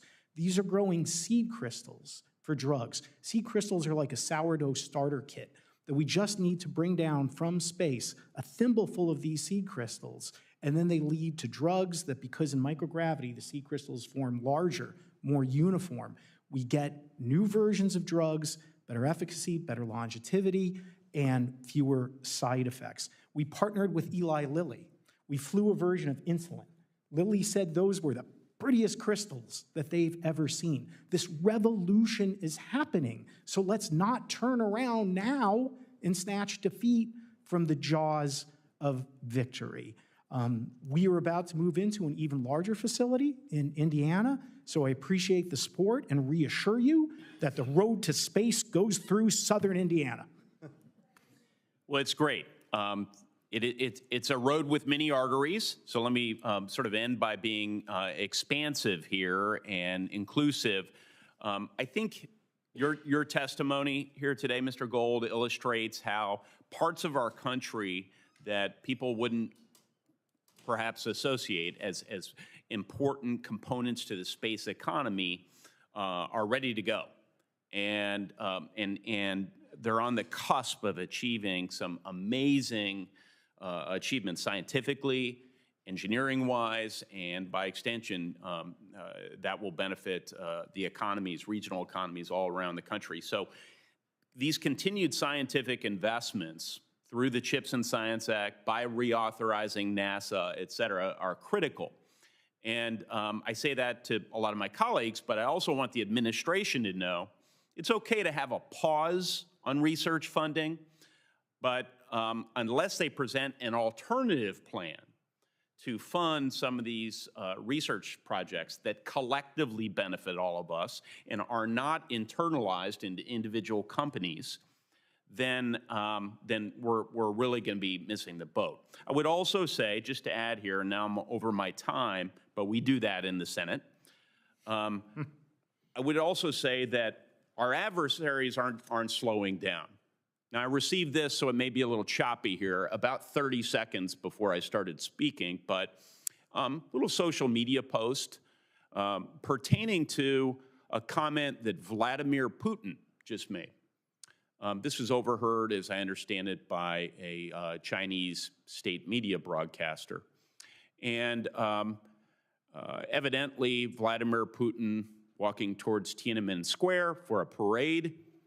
His translator could be heard saying in Chinese, biotechnology is continuously developing. Translator added, after an inaudible passage by Putin to Xi Jinping, human organs can be continuously transplanted. The longer you live, the younger you become, and you can even achieve immortality. So these can seem like things that are abstract and removed from the daily lives, I know, of my own citizens, but they are here and now. And we don't want our adversaries to get ahead of us in these areas of science. So all of you are testifying to things that will continue to, that I know my constituents will find compelling and lead many of us to continue investing in these critical areas. So I thank you. I appreciate, Senator, if I can make a plea, we will lose the momentum, if not these capabilities entirely, if we drop from 4 to 3 astronauts. And we need the Senate to stay on NASA and your excellent staff to make sure that we realize these commercial benefits and that America never, never drops below the number of Chinese in space. Thank you. Senator from Colorado. Thank you, Mr. Chair, and thank all of you. This is really a stellar panel, if I could be so graceless. General Shaw, you're former deputy commander of SpaceCom, and you know better than most the threat that China poses to U.S. national security, our interests in space especially. China's capabilities in this domain are accelerating rapidly, the result of what you noted in your testimony, a complete fusion of civil, commercial, and national security expertise. What is your assessment of the threat from China over the next 4 to 5 years, especially in light of their, as we just heard, the cozying up of Russia to China? Thanks, Senator. First, let me, just from a purely military perspective, what we have seen China do over basically the last couple decades is look at what we've done in space for our warfighters. And I'm fond of saying that our joint warfighters today rely more on space than they did yesterday, and they will rely more on it tomorrow than they did today. That is a curve that continues to move upward. China has observed that. That's exactly why they have developed capabilities to deprive us of our space assets, and why they have built and deployed space weapons. But they've also built their own space capabilities mirroring ours to enable their warfighting too. And so this has been a progression and emulation and a surge. And I recommended the committee, if they aren't regularly getting briefings from the U.S. Space Force S2 on China's capabilities, that it might be helpful to get that classified briefing on what they're doing from a military perspective. We're getting that. It is truly alarming. Now, I'm sure as you saw yesterday, the administration announced its intention to relocate U.S. Space Command, which is fully operational now in Colorado, to Alabama, citing political factors such as mail-in voting, some other things. The DoD Inspector General said in a report earlier this year that it will take 3 to 4 years for the same mission-critical systems to be established in Alabama that our warfighters rely on every day in Colorado. Given the threat picture you just shared, what's your assessment of the impact to readiness? Right, we're full operational capability right now. To readiness that this delay would have or could have during such a critical geopolitical window? I would just say I know Troy Mink pretty well. He's the Secretary of the Air Force, and he was probably very closely involved in the decision, and that I've known him to be a good thinker on those topics, and he probably made a good recommendation to the president. We'll see. Switching to space debris, Mr. Bridenstine, let me ask you, obviously you know today that we've got over 1 million space debris objects over 1 centimeter, most of them traveling hundreds of thousands of miles per hour, can do severe damage to aircraft, satellites, at that speed, almost anything. The space station's had to conduct 27 debris avoidance maneuvers since 1999. Astronauts had to take emergency shelter as recently as June of 24 last year.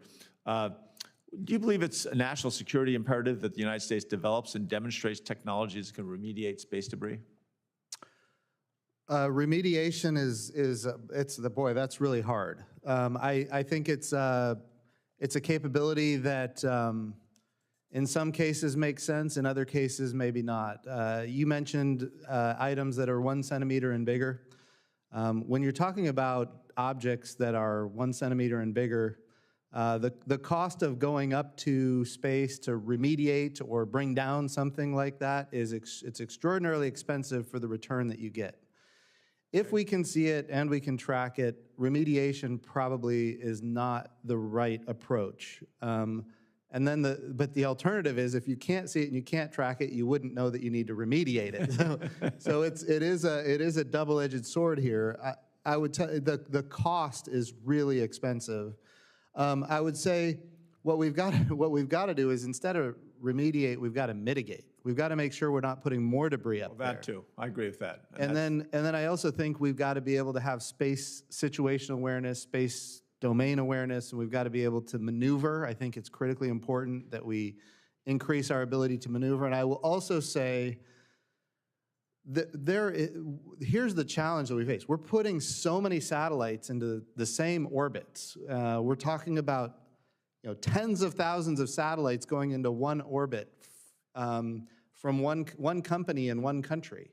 Well, you start adding another company that wants to do it, another company that wants to do it, and another company that wants to do it, and then you start talking about, well, Europe wants to have their own LEO, low Earth orbit mega constellation, and China wants to have its own low Earth orbit mega constellation, and each of them have numerous projects that are, there is no organizational system around it. that will prevent us from getting to what eventually is the Kessler syndrome. Right. No, I got that. Yep. Mr. Cutler, I had a question for you as well, but I will put that off into the written since I'm out of time. But I do think that some of the stuff like the MAVEN mission out of the University of Colorado Laboratory for Atmospheric and Space Physics, collecting essential data about atmosphere on Mars and really getting into that deep research. There are a lot of things that we need to discuss about that. I'll put that off till into the written. Let me just say, Senator Redwire is happy to be in Longmont and Littleton, Colorado. Thank you.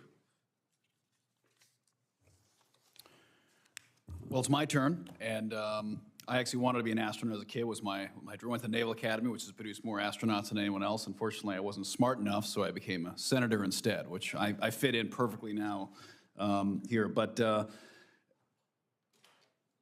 Bridenstine, you made a comment earlier. We didn't know in the 1960s. We didn't know a lot of what we face as far as just the physics, the science of the universe, literally, that we were operating in. And, it was just about 8 years from the time the first flight from Alan Shepard to when Neil Armstrong set foot on the moon. And in 8 years, we went from 0 space flight capability to literally sending humans to another planetary body and bringing them back safely, which, as you remember, was Kennedy's initial writ when he laid out that vision. And, right now, that this smartphone I carry and you all, I'm sure, have in your pocket has 10,000 times the computing power of what the Apollo 5 rocket had on board as far as its guidance systems and ability to determine its navigation routes. We have computing capabilities and knowledge of the cosmos that far outweigh anything we thought we even could ever know in the 1960s. And yet, we look at what our capabilities are now, and other than some bright spots like the James Webb Telescope and others, for the most part, we are far less capable at star voyaging today as a nation than we were 50 years ago. And for a decade, we were paying the Russians taxi fare to send our own astronauts into space. I mean, if you went back and told Reagan and Kennedy that, hey, in 50 years, we're going to be paying the Soviet Union $60 million a seat to take American astronauts to outer space, they'd laugh in your face. There's no way they'd believe you. And as a lifelong space enthusiast and someone who truly believes that not just our national security, but our economic security, our fundamental stability as a nation does depend on our ability to continue to lead in space, I'm very, very concerned about what the next decade looks like. And I'm very concerned that the bureaucracy of NASA, of which I love NASA, I'm a supporter, but we have to be honest with ourselves, is the bureaucracy of NASA positioned to give us space dominance in the 21st century? Just like we're seeing in the DoD right now. Our legacy industrial age acquisition infrastructure is failing to keep pace with China. They build ships 200 times faster than we do. The Chinese are putting more satellites into space every day than we are, every month. We're looking at the ability for us to innovate, iterate, and deploy technologies that we're just not keeping up with the rest of the world. So as we look at systems like SLS, which I agree we need, we look at Orion, we look at the Space Liner, and we say to ourselves, is our acquisition, engineering, and development processes within NASA up to the task? Meanwhile, we look across the street at SpaceX, and yes, NASA's involved in that, but that's a private enterprise that is frankly innovating at astounding rates. Starship's flight last week was a wonder to watch and incredible to see what's happening there. So assuming we all agree, which it sounds like we do, that we want America to lead the next space race, is NASA, as it's currently configured, obviously it doesn't have a leader right now, hopefully soon it does, but is NASA, as it's currently configured, ready to lead that race, or do we have to rethink how America structures our space program? So I would say, first of all, you covered a lot, and I think I'm in agreement with primarily everything you said. I think when you think about what has hindered us from going forward, you go back to George Herbert Walker Bush. We had the Space Exploration Initiative, which was a plan to go back to the moon and onto Mars. And then the next administration came in and canceled it. And then we had George Herbert Walker Bush was SEI, and then George W. Bush was the Vision for Space Exploration, which is a plan to go back to the moon and then on to Mars. The new administration came in and canceled it. And then President Trump comes in and says, we're going to go to the moon and on to Mars. And for the first time, the program sustained. As I said earlier in the hearing, the architecture is challenged significantly in the current format. That architecture is extraordinarily complex. It, quite frankly, doesn't make a lot of sense if you're trying to go first to the moon, this time to beat China. It does not make sense to do that. But the question is, then what do we do? And I think one thing we can do is we can say, look, we're not going just to put flags and footprints on the moon as we did back in 1969 through 1972. What we're doing now is we're going to go forward to the moon. Mike Gold, I think, correctly talked about the gateway and how that could be basically our moon base around the moon. And then we can have commercial and international partners join that moon base to be able to have access anywhere on the surface of the moon at any time we want. We can go to the North Pole, we can go to the South Pole, we can go to the equatorial regions. Wherever the most valuable spots on the moon are that we need to go, we can go. But we're building infrastructure and we're allowing private capital to go forward and build all of the things that we can do on the surface. And that means extract resources, whether it's platinum group metals or other precious materials, whether it's helium-3 or water ice or other capabilities. I think that is transformational, and it also includes a lot more private companies. It includes a lot more international partners, and it's an open architecture system where we can actually have a sustainable path that goes forward regardless of administration. So getting cast to and fro from one administration to the next has been very damaging over time. And that's the challenge with NASA. What we do is multi-decadal in nature, and sometimes it's multi-generational, and you can't just have it go back and forth all the time. Well, I'd be curious, especially your opinion generally, the history of our space program, that there was periods of time where there was great tension between the Air Force and NASA as a push and pull between, is it a military primacy or is it civilian? And of course, we've always maintained that space should not be militarized, but that's a belief we hold. Other nations don't necessarily hold that outlook. How do you see the Space Force now weaving with NASA going forward to energize our ability to have a significant defense presence in space? Well, I'd point out our adversaries have already militarized space and developed space weapons.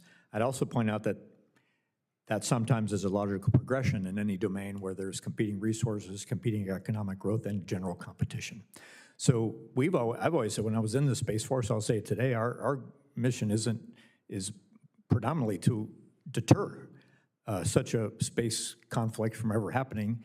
And if we do that job properly, maybe we would deter a broader terrestrial conflict too, by just making an adversary think they can't achieve an objective.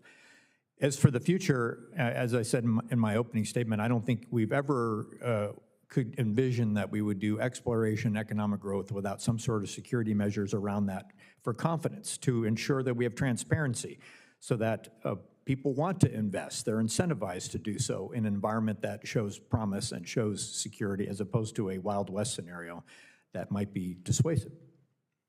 Well, I'm over my time, but one other topic I'd love to I'll throw it in the record, but hardening our space infrastructure. There's a perception that if it's in space, it's safe, and the reality is we're incredibly vulnerable from our communications and navigation-based orbital infrastructure, and especially we look at Golden Dome and space-based interceptors and space-based detection. We need to make sure we're hardening our space infrastructure because it's pretty vulnerable. Senator Lujan is up next. Thank you, Mr. Chairman. Appreciate that. Very much appreciate the conversation today. One of the concerns that I have is the president's proposed budget slashes NASA's budget to levels like back to 61. Now, I appreciate what Chair Moran shared, is that the current mark of the Commerce, Justice, and Science Appropriations Committee has it at level funding. Back to a concern. This administration has been operating in a way where they are ignoring the law and saying, if they want to cut something, they're going to do it and sue me in court. Come find me. Now, one of the concerns that I have in that space, there's been a lot of attention brought to the incredible work that takes place at universities, K through 12, STEM education, collaborations and partnerships that are strengthening America's competitiveness. We've now seen 3,800 employees that have left NASA because of the financial uncertainty, 20% of the agency. That doesn't seem helpful. On STEM, states like New Mexico, clearly other colleagues who have spoken today, all benefit from incredible investment to allow these collaborations that I pointed out earlier. Now, this hearing is dedicated to the United States beating China in a space race. My questions to each of you today is yes or no, would huge cuts to NASA and its STEM efforts harm America's ability to compete with China in the space race? Mr. Cutler? Absolutely. There's no question that it will harm our capabilities. We've seen impacts already just by proposing this budget from the president in industry, where companies are having to look at what do we do if our business goes away. And project managers are looking at for other jobs. I mean, we're absolutely, just from an industry perspective, I mean, right now, we need people working on Artemis, not working on their resumes. And that is absolutely something that should worry all of us, because if they're not doing the work that's going to, for the missions that inspire those kids, where's that K through 12, that STEM education? Why are they going to go into this business? Why would you go into space if you see it's not going anywhere and China's where it's happening? Appreciate that. Mr. Gold, yes or no? Yes. Appreciate that. Mr. Bridenstine? No. No. No. You can talk more, sir, if you want. If you can explain to me how you complimented one of my colleagues, two of my colleagues, with your response as to the incredible importance of collaboration with students, scientists, and engineers to America's competitiveness, but you don't believe that this is harmful? No, what I'm saying is when you think about STEM education, there's different ways to approach it. And I think NASA's missions, when they partner with universities, that's a great thing to do. I think, when you think about, the partnership where, we've got scientists and engineers working side by side, and you've got the students in the mix. I think all of that is extraordinarily, beneficial, but that's also within the program itself. Does that make sense? I don't know that NASA needs to be an... It's not free. No, it takes investment. No, I agree with that. I'm in agreement that we need to absolutely be involving students in the projects that NASA does at universities. I'm in full agreement. I just think it's when you think about education, we have a Department of Education. We should have them focused for now on education. Right. All right. General? My answer is yes, and I would hope that the current cuts we're seeing are temporary, as I think one of the other members mentioned earlier this morning, and are helping us refocus on what we really need to be concentrating on in order to beat China. I appreciate Lieutenant General. I would agree. There seems to be strong bipartisan support in all of these efforts. I appreciate that response. Representative, during your tenure as NASA administrator, you created the Suborbital Crew or Subsea program to leverage commercial sub-vehicle for science and technology development. When fully implemented, what benefits will Subsea provide to NASA and to the broader space economy? Oh, I think that's a great question. So there's a lot of, when you talk about suborbital space flight in general, you're really talking about microgravity. So there's ways to get microgravity. We can go up a tower and we can drop an object, and you can get maybe a second or two of microgravity. Then we can put things on an airplane and put it on a parabolic trajectory, and you might be able to get 30 seconds to a minute of microgravity. Then we can go to suborbital space, and that's where I think we can have even more benefit, because you can get 4, maybe even 5 minutes or more of microgravity. And all of that enables us to do research and development on technologies and capabilities.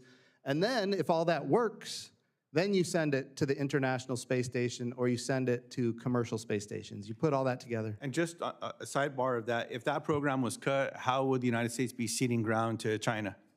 Well, I think it's important to recognize that without that program, there will be a lot of development capabilities that just get canceled. And it becomes, quite frankly, more expensive, not less expensive, because now you got to go to orbit to test things, and that's super expensive. I appreciate it. Mr. Chairman, I have other questions. I'll submit them into the record because of time. Thank you all for your responses today. Appreciate that. Yield back. Well, thank you. So just, you had made Senator Cruz Captain Kirk. I'll be Captain Obvious. The need to fund NASA in the One Big Beautiful Bill was something that was very important. Would any of you disagree that without that $10 billion of funding, that it would be absolutely devastating to what we just talked about all morning? All in agreement? In agreement. And again, just want to point out, there wasn't a single Democrat that voted for that bill. I think that I just want to make sure that's crystal clear on the record. So as important as we all said that is, as important as we say this is bipartisan, yet when the bill got presented, it was 100% of the Democrats voted against that bill.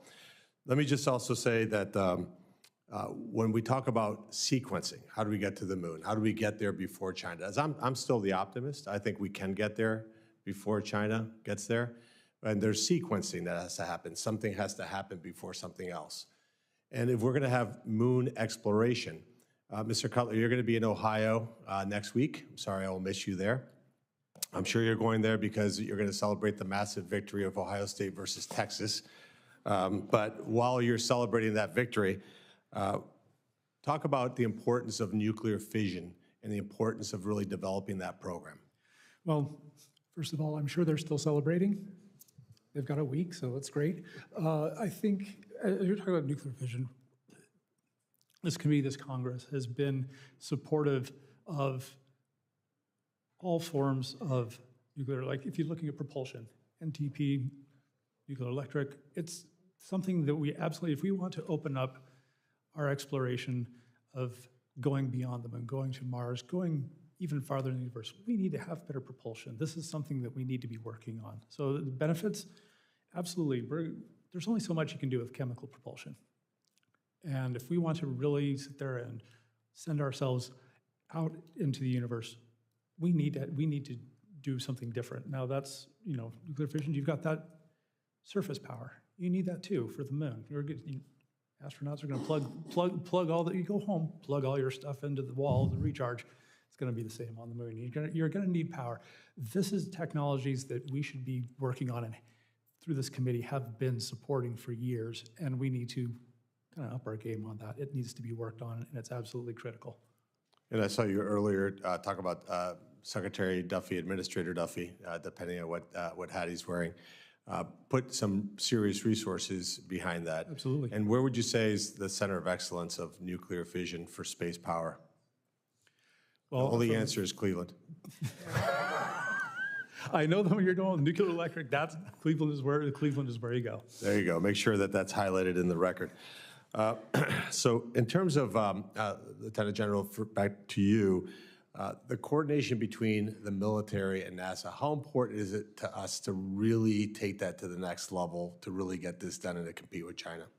Yeah, Senator, first I'd say the Department of Defense and NASA have always cooperated from the very beginning. I mean, whether it was the Mercury, Gemini, Apollo missions, whether it's even under my recent commands that I had before I left uniformed service, the Department of Defense was providing the debris situation to NASA to make sure that the astronauts on the ISS were safe.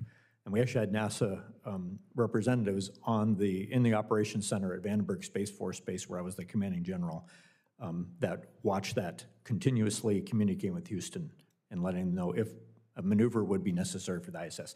So we've been and there are many, many more examples in ways that we've partnered in the past.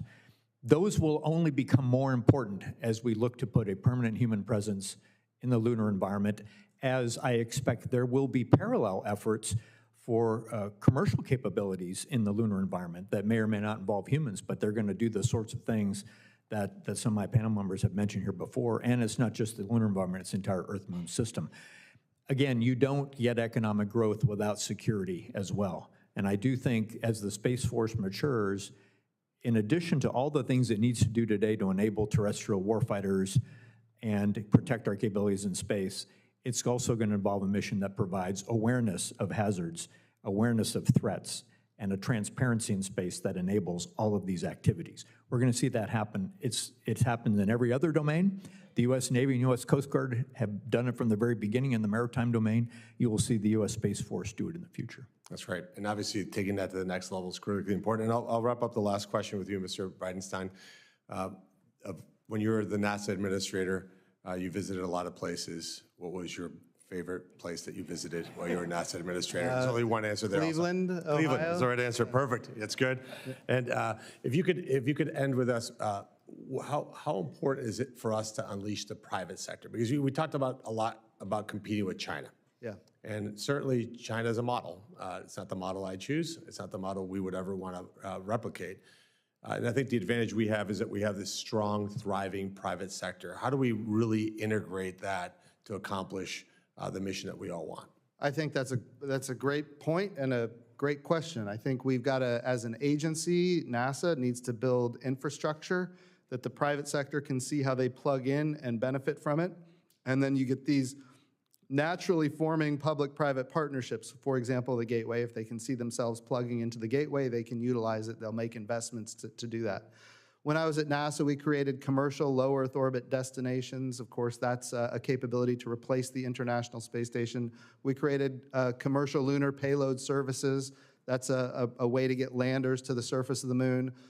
We have a commercial landing system for the moon.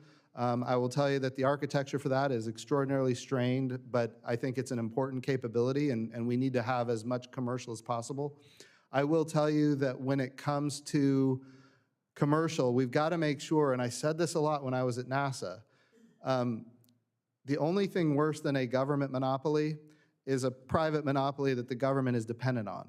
So when we think about commercial, we have to have multiple providers that are competing against each other on cost and innovation and safety, and each of those providers has to go get customers that are not NASA. And if they're willing to do that and capable of doing that, then we can have this very robust, capability, this marketplace that I think will be thriving. But I think we got to be really careful about how we frame that. I appreciate it. Well, I appreciate it. Sorry, Mr. Gold, I didn't ask you a question, but you're the most enthusiastic witness in the history of the Commerce Committee in my time in the Senate, by the way. So let me be briefly enthusiastic for Cleveland. Not only great in nuclear, but the leader in solar electric propulsion on the PP on Gateway. So thank you for the support, Cleveland and Glenn. There you go. And as we're working through the Commerce Appropriations budget, let's make sure we keep that all at top of mind. But I want to thank all the witnesses for their testimony today. Senators will have until the close of business on September 10th to submit even more questions for the record, if that's possible. Because in the Senate, not everybody's made a point. Points have been made, but not by everybody is the mantra around here. So we'll see if you get more of the same questions. But the witnesses will have until the close of business September 24th to respond to those questions. And this concludes today's hearings. You guys, your stamina, 2 hours, fantastic. And the committee is adjourned. Thank you.